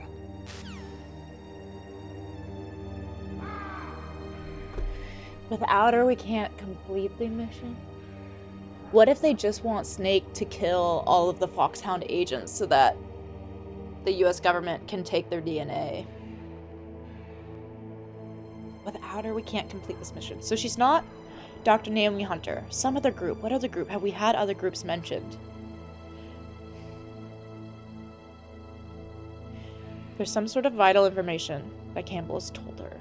That's bad for her to know if she's part of some other group. We need her to complete the mission. Why? The mission is to stop Foxhound from launching the nuclear missile. Which we can do by destroying Metal Gear.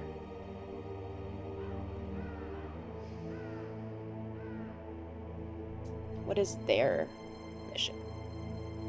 And it feels like it needs her knowledgeable in genetic splicing. If she still is. I mean, I think she still would be.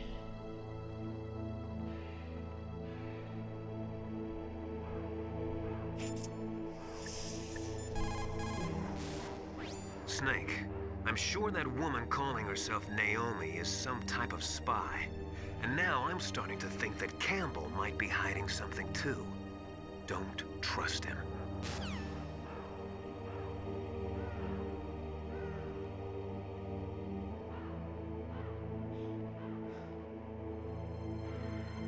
I feel like the things that they would want to hide are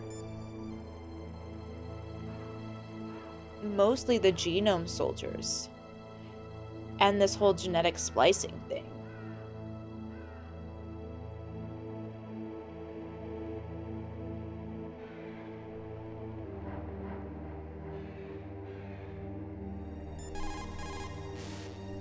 The only way to conquer fear. It's more of the inspirational posters.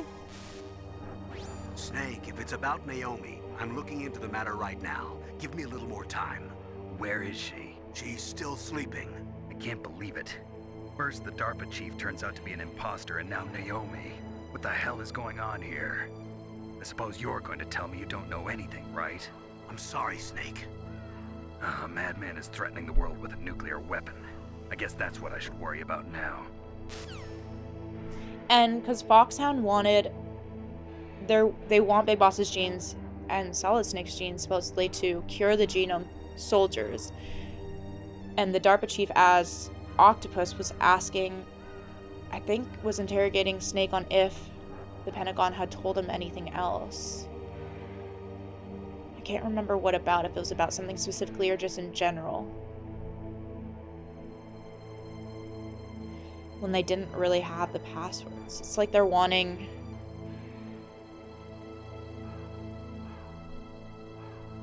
I mean, could it be, was there another group in the original 2 games? It really makes me feel like maybe Naomi is also trying to get to Big Boss in some way, that if something has happened with Big Boss. I don't know anything about Dr. Naomi, so there's not much I can say. But Snake, I think you'd better leave that to Colonel Campbell. Don't you think you'd better just get to the control room? Is that suspicious?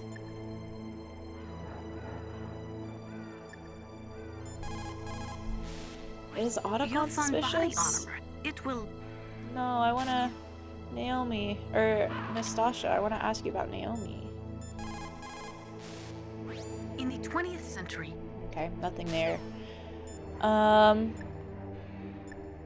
Let's save.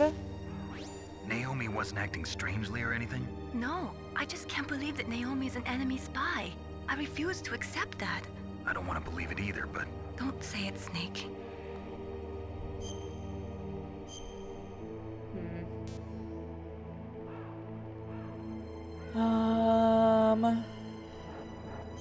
Let's do another save file.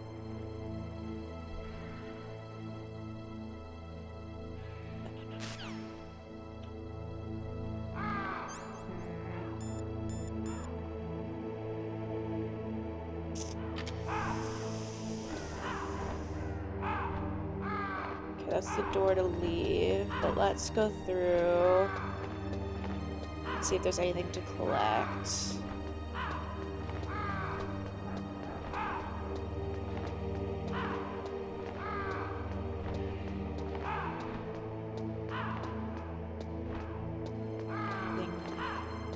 I feel like there would still be boxes on the ground if there's some left over. There's something. That doesn't look like a ration though.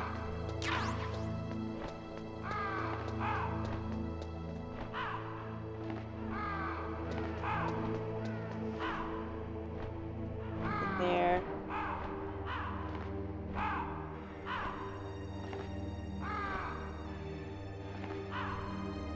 Gross.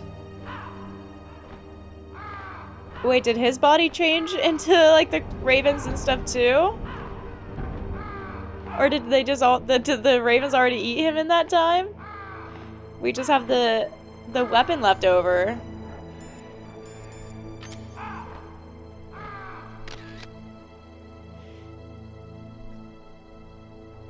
Also, don't know if you just need to look through the camera to see potential stuff. Or if you have to actually take the picture.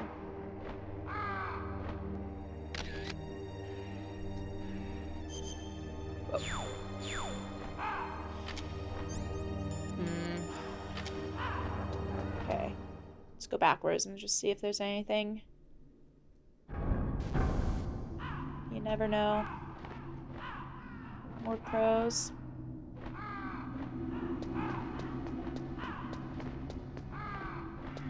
Really check to see if there are any boxes in here. Okay. Let's progress forward. But before I go through the store, I am going to run to the restaurant real quickly. So I will be right back. On we go. Did he give me another? I thought I already had level 7. Maybe it was 6 that I got from Sniper Wolf. Because I didn't get another PAL key.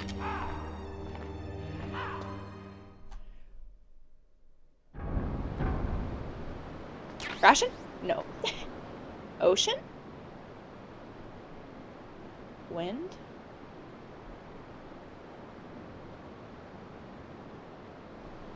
Security cameras. What is that noise? Can I shoot him from here? No! I want to shoot the guns.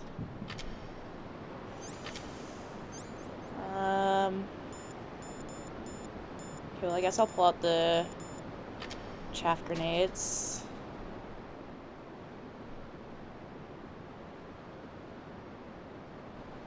So maybe...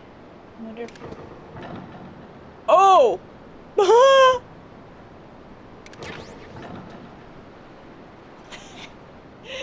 Wow, they tried to get me there. What are these dots? Oh, just a ton of cameras.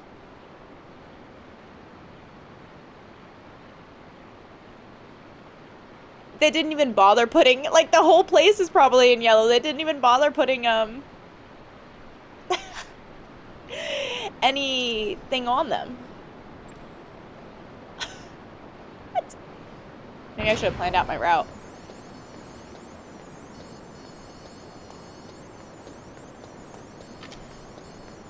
Oh, where do I need to go? Where do I need to go? I feel like there's another door. This works. Are these all not working? Ah!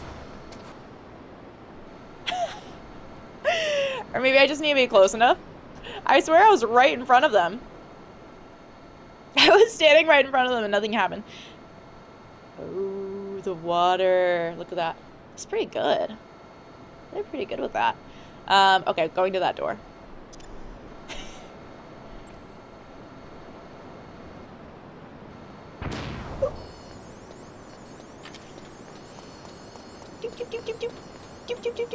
The water is so cool. This. Oh, I'm out of stinger missiles. Okay. Or I'm not out of. I'm full. Okay, where are we now? Oh, it's so quiet now.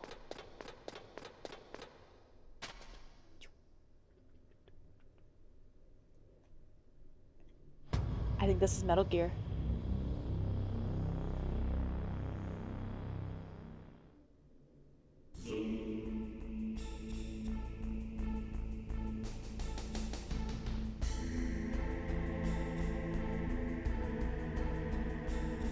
Is that water? There's stuff down there.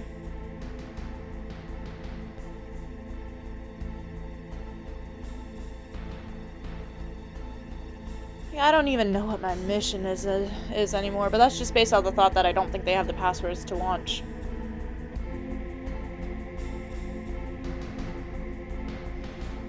Okay. I guess I'll just walk. See what happens. Is this draining my life? Why? It doesn't look like it.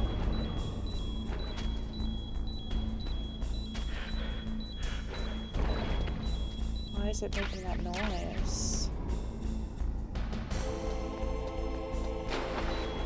Let's just walk around here. See what there is. Maybe there's a pit. I'll fall down. There's a camera. What is...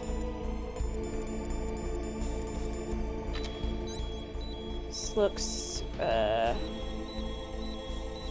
great, so that's closed. No, my life is going down now. Didn't seem like it was before, so I guess it's just going down slowly.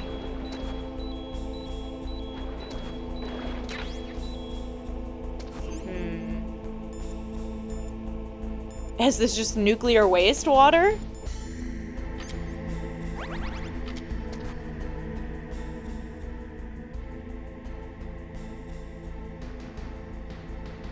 Guessing the camera will see me if I go up this way, but I'm also curious. Guess let's use this chaff grenade.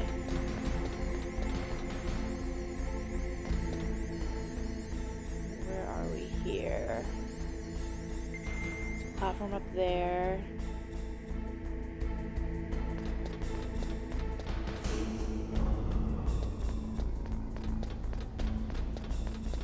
This is walkable from where we were.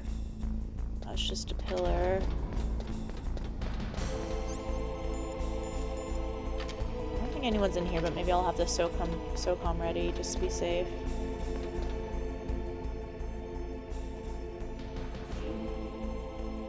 The dead end of the liquid, and then we've got a ladder. Snake, it's me. What's wrong? Did you find a good place to hide? Yeah, thanks to the stealth gear. It looks like they've finished getting Metal Gear ready. How do you know that? I overheard them talking. Where are you now? See, is Right he in front lying? of Metal Gear, but it's strange. What is? There's nobody here. No guards, nobody patrolling. It's too quiet. Maybe because they're all ready. They said they even input the PAL codes. What should I do? They don't All we have can them. do is use the override system that President Baker told you about. But I've only got one of the 3 keys, and besides that, like Ocelot said, there's some trick to using the keys. Leave it to me. You got some kind of plan? Well, I'm in the computer room right now. I'm trying to access Baker's private files. Baker's files? Don't you need a password? Of course, but there are ways. Are you a hacker? Yep, that describes me pretty well. Does it look like you can get in? I don't know yet. I'll give it a try. I'm counting on you. See, yeah, I think Otacon is lying. I think he's trying to get Snake. They don't have the codes for the detonation. They're trying, I think, to get Snake to give him access to it.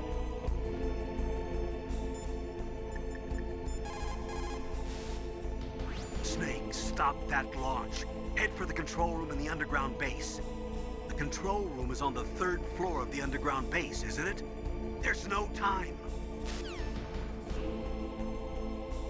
And of course they've convinced them. But now Snake was told that that DARPA chief was Octopus. So like he should be questioning. Snake, stop that. Snake, isn't the detonation code input system in the control room? Hurry up and get in there. It's so tough that I'm suspicious now, but like I have to keep progressing the game. Stuff that is flowing in those ditches on the 1st floor must be radioactive nuclear wastewater. You better stay away from it. You are already exposed enough just by being in that area. Any further exposure could be fatal. That place does not have a nuclear processing facility. It must be some other kind of nuclear material that is leaking, besides the dismantled nuclear warheads. Probably spent nuclear fuel or something.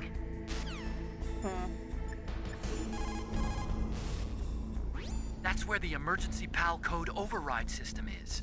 The control room is on the 3rd floor of the base you're in. You see that ladder next to Metal Gear? You can climb up there. Okay.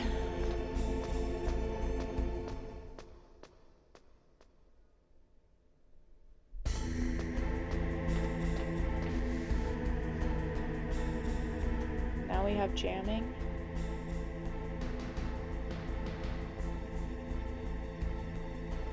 Another ladder going up.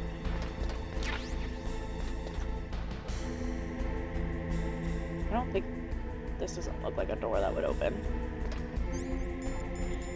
Just to make sure. Okay.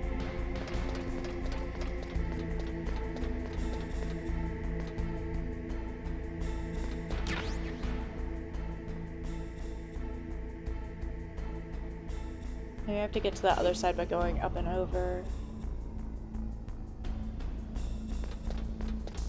I don't think I noticed a ladder on the other side.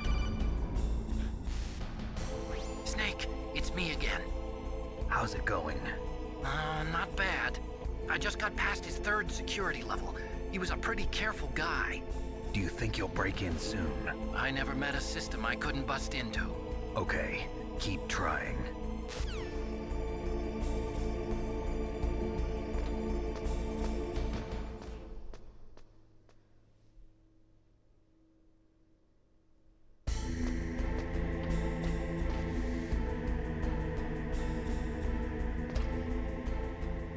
Got another ladder here.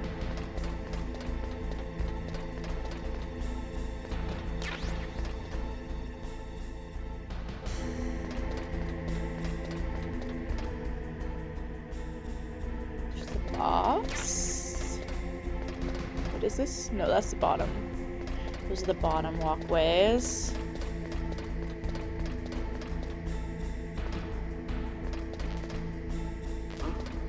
What was that? Oh. Oh shit. Well. Where am I looking even? Oh, this doesn't connect. They're on the other side here. Can I see them?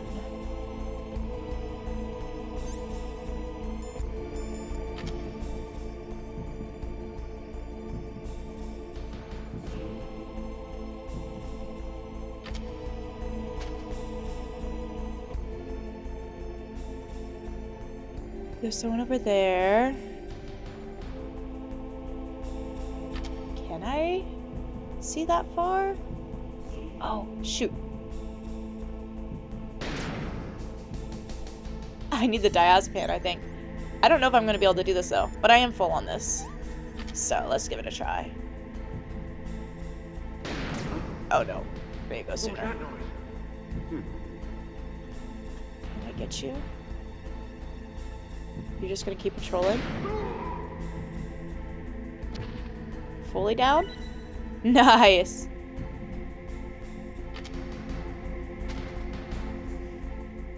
Anyone else around? Doesn't seem like it. Okay. Zoom.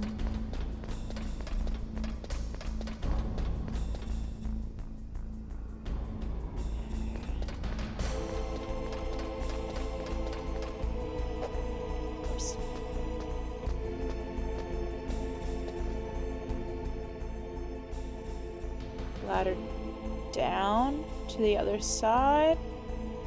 The up and over. Snake, I did it! You got past security? Bingo! Great. So what do you got? I accessed the confidential Metal Gear file. So what about the PAL override system that Baker talked about? I haven't found it yet. That's what I need to know. But Snake, I found something else. What? The secret behind the new nuclear weapon. just as I thought. The nuclear warhead is designed to be fired from the railgun like a projectile. It doesn't use fuel, so it isn't considered a missile. That way it can get around all sorts of international treaties. Pretty sneaky. Yes, but effective. And that's not even the scariest thing about this weapon. Oh, I can't wait to hear this. It's a stealth weapon. You mean it won't show up on radar? Yeah. The truth is, they've been working on a stealth missile since the late 70s. Why weren't they able to develop one until now? Because of the missile rocket propulsion system, it would be picked up by enemy satellites. Oh yeah, that makes sense. But unlike a missile, the railgun doesn't burn any propellant, so it can't be detected by any current ballistic missile detection systems. An invisible nuclear warhead. Totally impossible to intercept. And on top of that, it's got a surface-piercing warhead designed to penetrate hardened underground bases. Yeah, we learned that lesson in the Gulf War. This thing could mean the end of the world. It's the ultimate weapon. And from a political point of view, it avoids the problem of nuclear reduction and nuclear inspections. Colonel, is this true? Are you listening? I'm listening. If word of this got out, it could delay the signing of the START 3 treaty and cause a huge international incident. Yeah, it would be nasty. The United States would be denounced by the UN. It could even bring the president down. Did you know this, Colonel? I'm sorry. You've changed, Colonel. I won't make any excuses. Snake, listen to me. This new nuclear weapon, it's never actually been tested, only simulated. You mean they ran a computer model? Yeah, that's why they were conducting this exercise. They needed to get actual experimental data to back up the simulation. What were the results of the exercise? It looks like it went better than they hoped for, but I can't find the data anywhere on this network. I've got it. Data as important as that would be carefully recorded. It was. President Baker gave me an optical disc with all of the test data. What? Do you still have it? No. Ocelot took it from me. Damn. The terrorists have replaced the dummy warhead with a real warhead. Once they input the detonation codes, they should be ready to launch. So you think they can do it? Well, the dummy warhead was designed to be identical to the real thing, so I think so. Did you find out how to override it yet? Not yet. It must be in a separate file. Right now I'm looking through all of Baker's personal files. We're counting on you.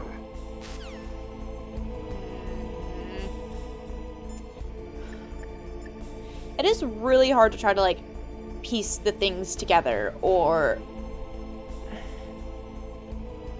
like, what are the motives behind everyone? Emmerich supposedly was working on the weapon without realizing that it was a weapon. So from what he's told us, his motive would be to stop the launch and to destroy Metal Gear.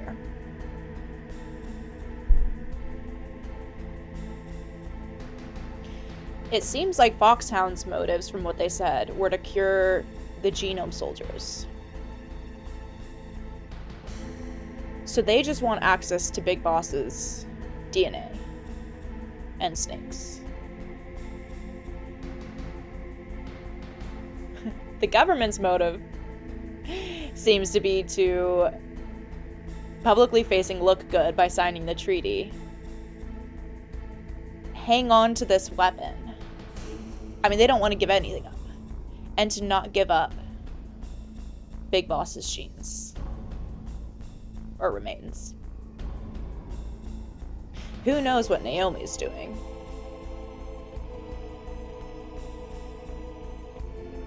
So Foxhound wants to make it seem like they have everything to attack. So that they can pressure the government into giving up Big Boss. The US government wants to not give anything up.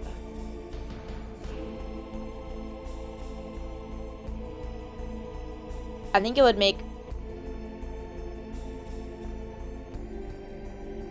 most sense for Otacon to be working with Foxhound.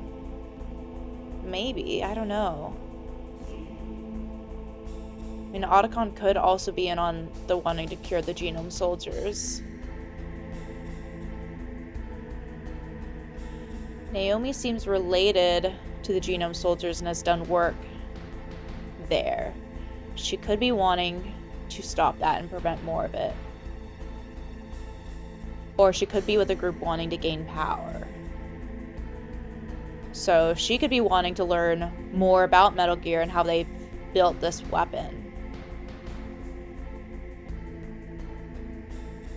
As the spy through all of this. So her incentive would be to want Snake to get as deep in as he can to learn as much about Metal Gear as possible.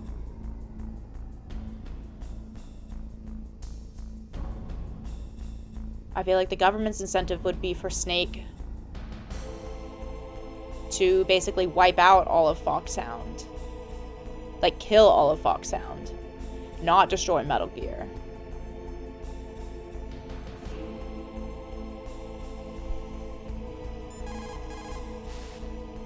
The control room is on the 3rd floor of the underground base, isn't it? Same. Snake, isn't the detonation... Same. How about it? Did you find the override system file? Not yet. Need a little more time. Oh, shoot, I should have kept this going. I'm getting impatient. There are 4 stages involved in launching a ballistic missile. The first one is the boost stage. It starts at the point the missile is launched and ends after all the rocket fuel is burned and the missile is propelled into the exosphere. The next stage is the post-boost phase. It starts after all the fuel is burned and ends after the re-entry vehicle is ejected. I wonder if they would want... But again, like, the government could also want... Because they've only done simulated testing of this. They could actually want Foxhound to launch the weapon, because then they can blame it on the terrorists. I mean, I guess it would be a bad look that they were building this thing in the first place, because that would get exposed. But they could want the terrorists to launch the missile so that they get real-world data on it and can blame it on a terrorist attack. It starts after all the fuel is burned and ends after the re-entry vehicle is ejected. Next is the intermediate course stage. It takes place after the re-entry vehicle is ejected and lasts until the missile enters the exosphere. Then comes the final stage. It starts when the re-entry vehicle enters the exosphere and it lasts until it reaches the ultimate target on the ground. Missile defense systems use military satellites to detect rocket missions during the initial boost stage of a missile. But this new nuclear weapon employs the railgun's ability to fire projectiles at ultra-high velocities instead of using a rocket. That's why it can't be detected by today's missile defense systems. And on top of that, the re-entry vehicle also uses stealth technology. It's so accurate that its 50% zone comes close to 50 meters. It's as good as the best ICBM. A highly accurate, undetectable, uninterceptable nuclear weapon. We wouldn't even be able to tell where it came from. And that's not all. So they could blame it on something else. A standard ballistic missile uses a 2-stage or 3-stage solid fuel rocket for its propulsion system. Besides costing lots of money, safely maintaining the solid rocket fuel and readying the missile for launch requires a lot of work. But a railgun-launched nuclear warhead avoids all of those problems, and it's cheap too. It's the perfect nuke, a general's dream, and the world's nightmare.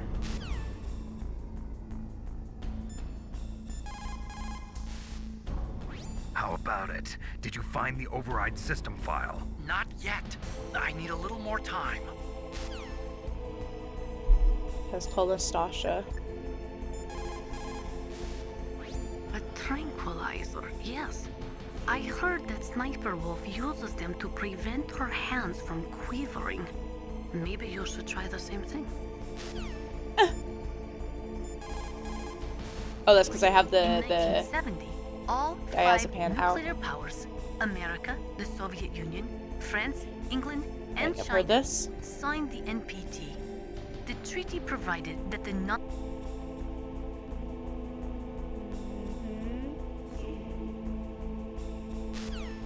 Okay. So that's all the same.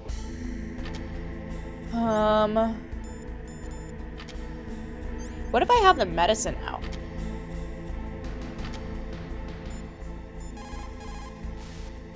cold medicine? I don't know. It looks like regular old cold medicine to me.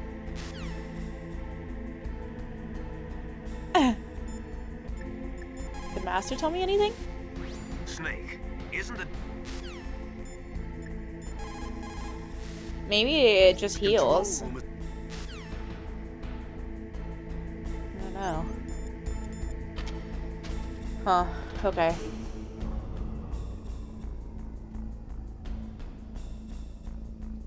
There's people in there. But I don't think I can... I don't think I could see them. I don't think this looks through anywhere. I'm probably gonna forget that they're there. But hopefully I remember.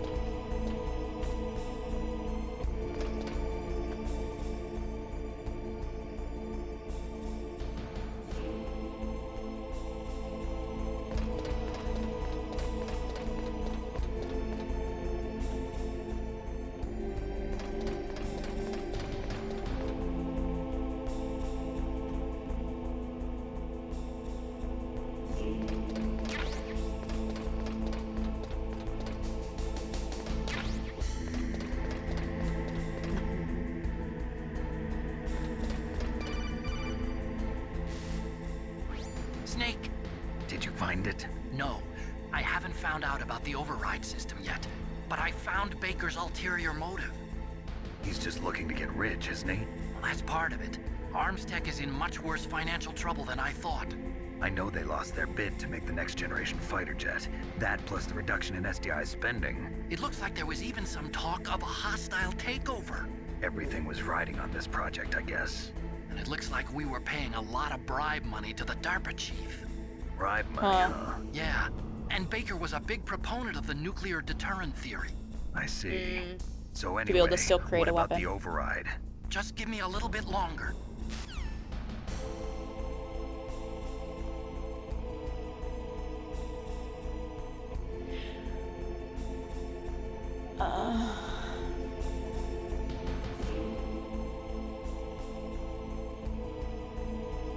So I think there are people in there.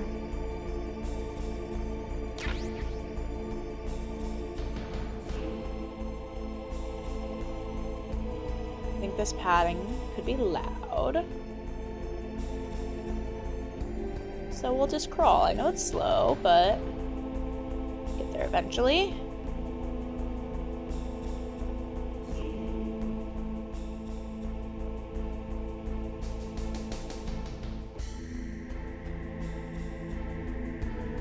This might have... Is there anything over here? I don't think this is where the guard was. I think they're on the other platform, but... Is this just like a lookout?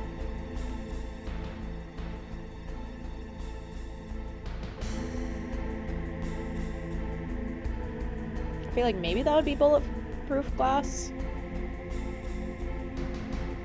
Okay, going up the stairs. I'll have to be quiet going up the stairs. Or I could just throw a grenade in. Running, shooting. Square to X. Then press X. Oh!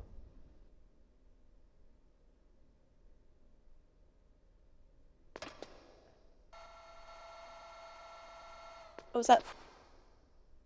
Okay, I've entered the PAL codes and disengaged the safety device. We can launch anytime. There's still no response from Washington. It looks like we'll have to show them that we mean business. Should I set it for Cherniton, Russia? No, there's been a change. The new target is Lopnor, China. Why, boss?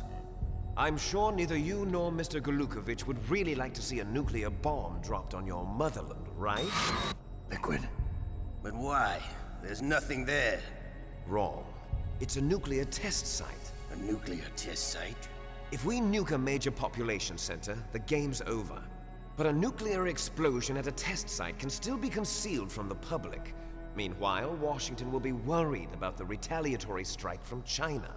That'll probably mean top-secret talks between both countries' leaders. Of course. And in the process, the president will be forced to divulge the existence of a new and highly destabilizing nuclear weapon to the Chinese. What do you think that will do to the US's reputation? Or the president's? And with the CTBT, that means that China and India. I see. Yes. When the other countries hear about this new weapon, they'll all want to contact us. Washington won't be very happy when we start selling their own system to the highest bidders. Yes, the president will break. He will give in to our demands. Big Boss's DNA and $1 billion. $1 billion? That money will be used to cure our genome soldiers as well. I'm also including the Fox dye vaccine in our demands. Fox dye? For Grey Fox? Killed Octopus and the Armstech president. Oh! So it's true that it affects older people first. Mantis might not have been affected because he wore a mask. Wolf wasn't infected either. Perhaps due to those tranquilizers she always took. Something to do with the adrenaline level in the blood. Or maybe it's just because this Fox dye was still experimental and they haven't worked out all the bugs yet. In any case, have you heard from your friend, Colonel Sergei Golukovich, at the Spetsnaz? He still has doubts about the ability of Metal Gear. He said we can talk after Metal Gear's test launch is successful. So they're working with Russia? He's a very prudent man. There's nothing to worry about. The Colonel wants Metal Gear and a new nuclear weapon so bad he can taste it. If Russia wants to regain its position as a military superpower, they need to reinforce their nuclear arsenal. They need a nuclear weapon that can't be intercepted. Metal Gear will allow them to gain first strike capability over the rest of the world. Their regular army is in shambles, and they think they can restore their country's military power with nuclear weapons? Golukovich, he's no warrior. He's a politician. Well, he's the one who gave us the Hind and most of our other heavy firepower. He's got over 1,000 soldiers under his command. If we join forces, we could put up quite a resistance here. Since Mantis died, the genome soldiers' brainwashing has started to wear off. I'm worried about the men's morale. An alliance with the Russians would boost that as well. What are you saying? We're not going anywhere. We're going to dig in here. We could still escape. We've got the most powerful weapon ever made, and we're about to ally with Golukovich's forces. Are you going to fight the whole world? And what's wrong with that? We can launch a nuclear warhead at any target on this planet. A nuclear warhead invisible to radar. And on top of that, this base is full of spare nuclear warheads. Once we get the DNA and the money, the world will be ours. What about your promise to Colonel Golukovich? I have no interest in the revival of Mother Russia. You're not thinking of reviving Big Boss's dream. From today, call this place Outer Heaven. Big Boss's dream. God damn it. Boss, you're not worried about the PAL being overridden. If the code is in it again, it'll be deactivated. No need to worry. The DARPA chief and the Armstech president are both dead. Does Snake know how the override system works? You interrogated him, don't you know? He didn't have any keys on him. Good. Then no one can stop Metal Gear now. By the way, what should we do with that woman? Want me to kill her? Let her live. She's Campbell's niece, and Snake cares for her. We'll keep her as our ace in the hole. Meryl. Was Ocelot looking at the camera? Because doesn't Ocelot know Snake has a key? And it looked like he was looking at the camera and knew Snake was there. I found Baker's top secret files. Great job. How's it going there? They've finished inputting the PAL codes. So how do we deactivate them? Okay, you see the override system that the president was talking about. It can also be used to input the detonation codes. You see, if you insert the keys when the warhead is active, you deactivate it. And if you insert them when it's inactive, it becomes activated. And Seems you like can a only use the keys once. really easy way to mess things up. Yeah, you better get started. We don't have much time. But it takes 3 keys, right? I've only got 1 of them. Hold on a minute. You see, that's the trick. It's You a lie. already have all 3 keys. What are you talking about? The card key is made of a shape memory alloy. Shape memory alloy? Yes. It's a material that changes shape at different temperatures. The key is made out of it. This card key? Yeah. The card key changes shape at different temperatures. So this key is actually 3 keys in one. Clever. Can you see the input terminals in the center of the control room? I see them. Those 3 laptop terminals are for the emergency input. There should be a symbol on each screen. Each symbol corresponds to a different key. Input the keys in order from left to right. Left to right, okay. The left one's for the room temperature key. See the symbol? Next to that goes the low temperature key. The one on the right is the high temperature key. Okay, The lava room. I got it. First, I change the shape of the card, and then I input them in order, right? That's right. All you do is insert the card keys. After you insert the key into the module, a hard disk reads the information contained on it. Once you've finished with all 3 terminals, the code input process is complete. But here's the thing. You can only use the key 3 times. It's an emergency system. It's only meant to be used once. The world is riding on that key, Snake. Who's that? Oh no, Ocelot didn't realize before. The key fell in the drainage ditch. Snake! This That's is bulletproof glass. a There's tough no mistake. way in. I'll enjoy watching you die.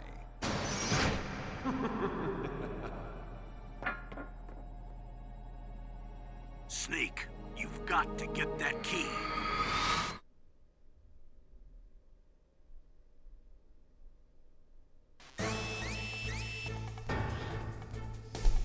How do they have the method to launch? They had the PAL codes, keys, so did they have the passwords from the DARPA chief and the president? I'm gonna need to look back at that. I'm like confused there. But okay. And it seems like Ocelot hadn't noticed Snake there, so Ocelot's still in on it. I wonder if when Ocelot said that Liquid Snake would make his dreams come true, if that was related to Mother Russia. And so Liquid Snake is hoping to just revitalize Outer Heaven and rule the world. It does seem like they have the ability to launch and would plan on doing that. Mantis was brainwashing all the genome soldiers. Now that he's died, they're losing morale. So what is this whole curing of the genome soldiers? Why do they... Oh, is it curing them of the fox dye? So the fox dye was something... A fox dye vaccine that was put into their bloodstreams that maybe contained the nanobots, but they talked about it being kind of glitchy, and it seemed to kill them when their adrenaline got up too high. Did that happen with Baker too? Did Baker get... I feel like Baker didn't seem that...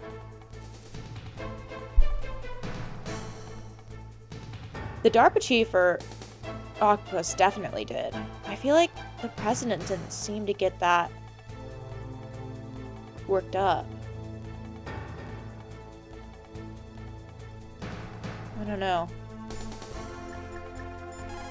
Let's call people. Snake, they've input both detonation codes. The only way to stop the launch now is to use the card key to re-input the codes. Find that key. It fell somewhere in that drainage ditch. Yeah, okay, so I guess they do have the code, so maybe they still did get it from the DARPA chief somehow. You lost the key? Hurry up and find it. They've already entered the detonation code. The only way to stop that launch is to lock the system by re-inputting the detonation codes. So I have to go find the key, and then I'm thinking, so there's the frozen room where we fought Raven, and then there's the finished inputting the detonation codes. That room that had all the lava in it, basically. Input the detonation codes to lock the detonation mechanism.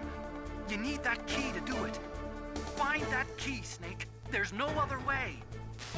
Find that key. And Meryl is still alive. There is a big difference between conventional weapons and weapons of mass destruction. Conventional weapons are intended for use against military targets, but nuclear weapons are used against non-combatants. Nukes are designed to kill tens of thousands of innocent civilians in a flash. That is why nuclear weapons are so evil. Yeah. Okay. Alright. Oh, wait. What?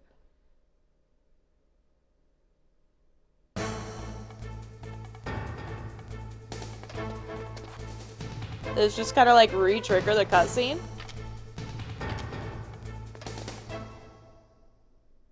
Funny. They have to reload this.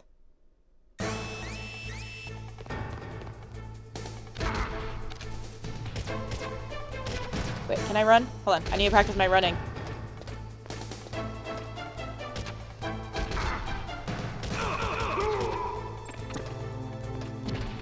And I should probably... Do I have any rations? I don't know if I have any rations. I do. So I'll have that out, and then maybe the body armor. Ah! I guess I should be, like, looking places. Where are you gonna come from? Oh, ouchie. Alright. Poop head.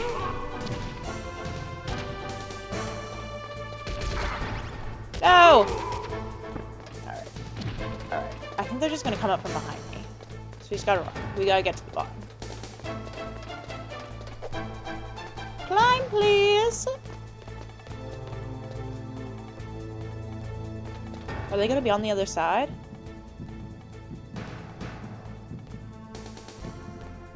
Oh, the thing is going down now. Okay, so it's just through there, maybe. Huh.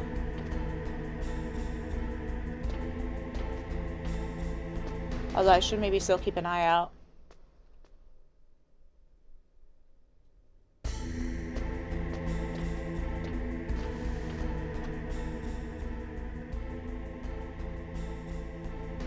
don't think I see anyone.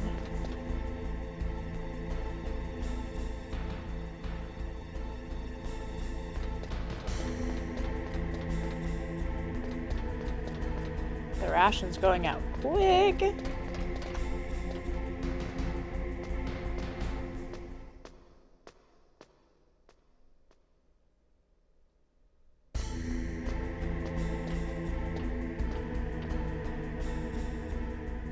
Oh, well now I have my map. Okay.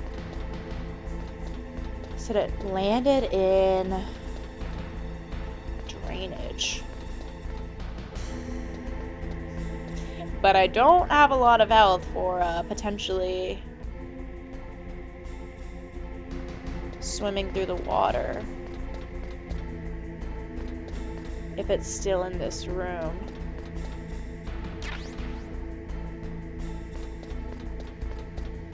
I wonder if I can scope it out. I almost feel like it might be up against...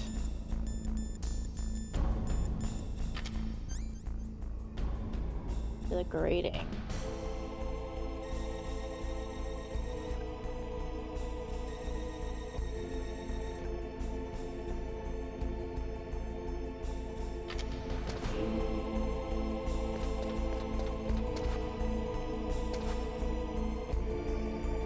Where am I looking there?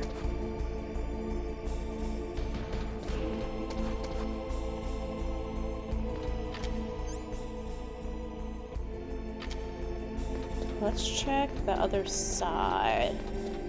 Although the camera being there does make me feel like it's probably over there.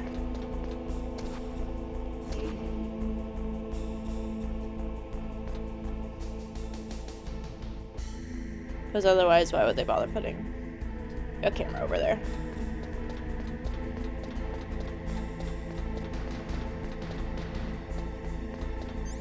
And they gave me chaff grenades.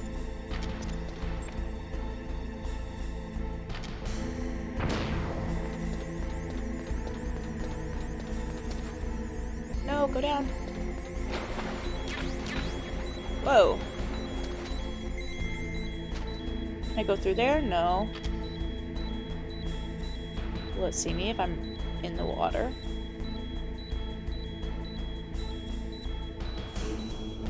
I feel like maybe I'll just like happen across it.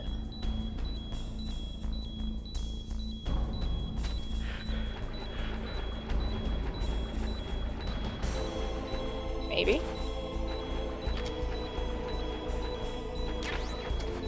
Ration, that's helpful. A bomb? Do I have to blow up that whole thing? A bomb? Another ration, that's helpful.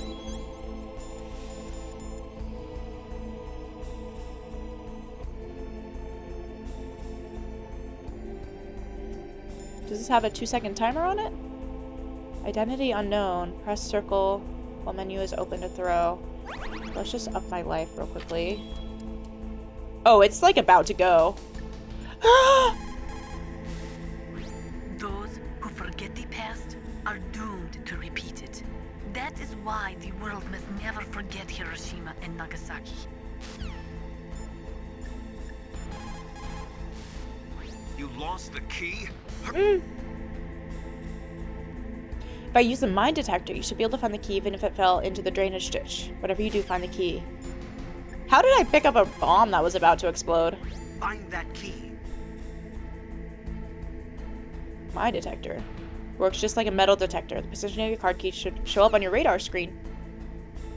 But first I need to like throw this fast.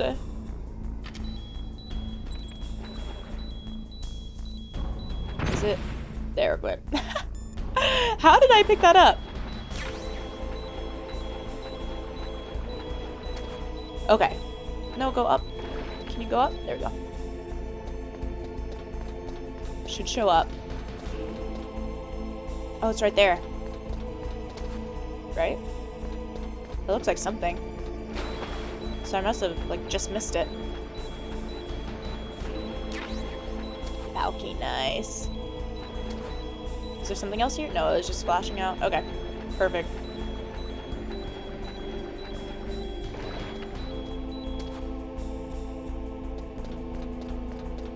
And then... yeah, I have to do it in order. So I should go up. But aren't they still in there? Am I gonna have to fight them to insert the keys? I guess I can call first. But this also then might be a good wrapping up point. You got the card key. Good. Now get back to the control room and use that key to re-input the PAL codes. Stop that launch. You got the card key back? Good job. Now hurry to the control room. Good job. No, good job. You found the card key, right? First comes the room temperature key. Put it into the far left terminal in the control room. That key is actually an IC card. Its connector pins and main body are made of a shape memory alloy. It's designed so that unless it's been changed to the correct shape, it won't be recognized by the PAL code input terminal in the control room, and the detonation code won't be entered. Okay, Nastasha? That is a mine detector. It works by searching for metal objects. It will even find claymores that are hidden with optic stealth technology. It is set so that the position of the landmines will show up on your radar. All you have to do is equip the mine detector and keep an eye on your radar. Use it carefully. No, it's called Otacon. And still, like, who is Deep Throat? Who is Deep Throat? Okay, I'm gonna see if I can leave out the door just to kind of trigger some saving. And then I'll save with meleeing, and then I think we'll wrap up here. Because I imagine... well, I bet we'll... so I'm guessing we'll have to put in the room temperature key. I don't know if we're gonna face Liquid Snake and Ocelot there. I imagine they're still in the room, so we might have to figure out a way to get into the room. Unless they escape somewhere. But I imagine after we do the room temperature key, then I bet we're gonna have to go back to where we fought Raven to turn it cold, and then we're gonna have to go back to kind of that first room when we switched into disc 2 that had all the lava in it, because it felt like it was really hot in that room, and then do that one. And then after all that happens, I imagine we're going to get to the point where we still have to battle Liquid Snake and potentially Metal Gear. I feel like Liquid Snake is going to hop into Metal Gear, and then we're going to have to battle Metal Gear just as a tank robot, even without the nuclear weapons part. So I am guessing that we have that ahead of us, which means that this feels like a good wrapping up point. I really thought that they didn't have the other code from the DARPA chief, but maybe the DARPA chief still gave it up from being tortured, and then they just like also accidentally tortured him too much to where he died. And it does seem like Liquid Snake, well, yes, they are have bad intentions. They are not my hopeful see good in the world heart was like, they're just wanting to fight against this genetic manipulation and cure everyone. But no, that is not the case. But there are still secrets going on, because we still don't know what Naomi's real identity is, and what organization she's a part of, what she's there for. Unless Zanzibar is being reborn too. And then it still seems like, there's still stuff that Campbell's hiding from us that we haven't figured out yet. So still a lot to uncover. We are for sure gonna fight Big Boss again too. I feel like that's gotta happen. I don't know. There's so many things that could happen, especially with the synopsis of the other games and knowing what sort of stuff they maybe seem to like to throw in here, and still so many secrets and dots that have not been connected yet. So I think there's a lot ahead of us. But thank you for being here for episode 8. Hopefully you all felt like I used my codec more. I was trying to use it more. And some of the bits, I think the initial bit of lore on Raven, I enjoyed that. And then I probably didn't need to go through it so thoroughly then after that. Because then, yeah, it basically just told you to use your Nikita missiles and the C4s to defeat Raven. And that made it pretty straightforward from there. For this, PAL card bit, I don't know if I would have thought to use the metal detector. I probably would have just wandered around in the water a little bit more. I'm curious if I would have gotten to that point of thinking, I might have gone through using the thermal goggles or the night vision goggles. I don't know if I would have landed on using the metal detector, but yeah, it's definitely, I don't know, it would definitely be nice, I think, to separate some of the more hints that help you progress the game with some of the dialogue and the lore, because it would still be fun to kind of get to try to puzzle through some of that stuff a little bit first, which maybe it's just that I could spend more time trying to think about what the solution is and then access the codec. But I think, I would rather, with this game in particular, I would rather see the dialogue and access the dialogue rather than just try to, figure it out on my own, because there are other games out there, I think, that are more intentionally puzzle games that can be for. And I enjoy the characters and dialogue and lore in this game. And it's fun. It's fun to get to prioritize that. So, thank you for being here, episode 8. If you have a day ahead of you, I hope you enjoy the rest of your day. And if you have a night or evening, I hope you enjoy the rest of your night. I am eager to see what comes in episode 9, and I'll see y'all there when we get there. Bye, y'all.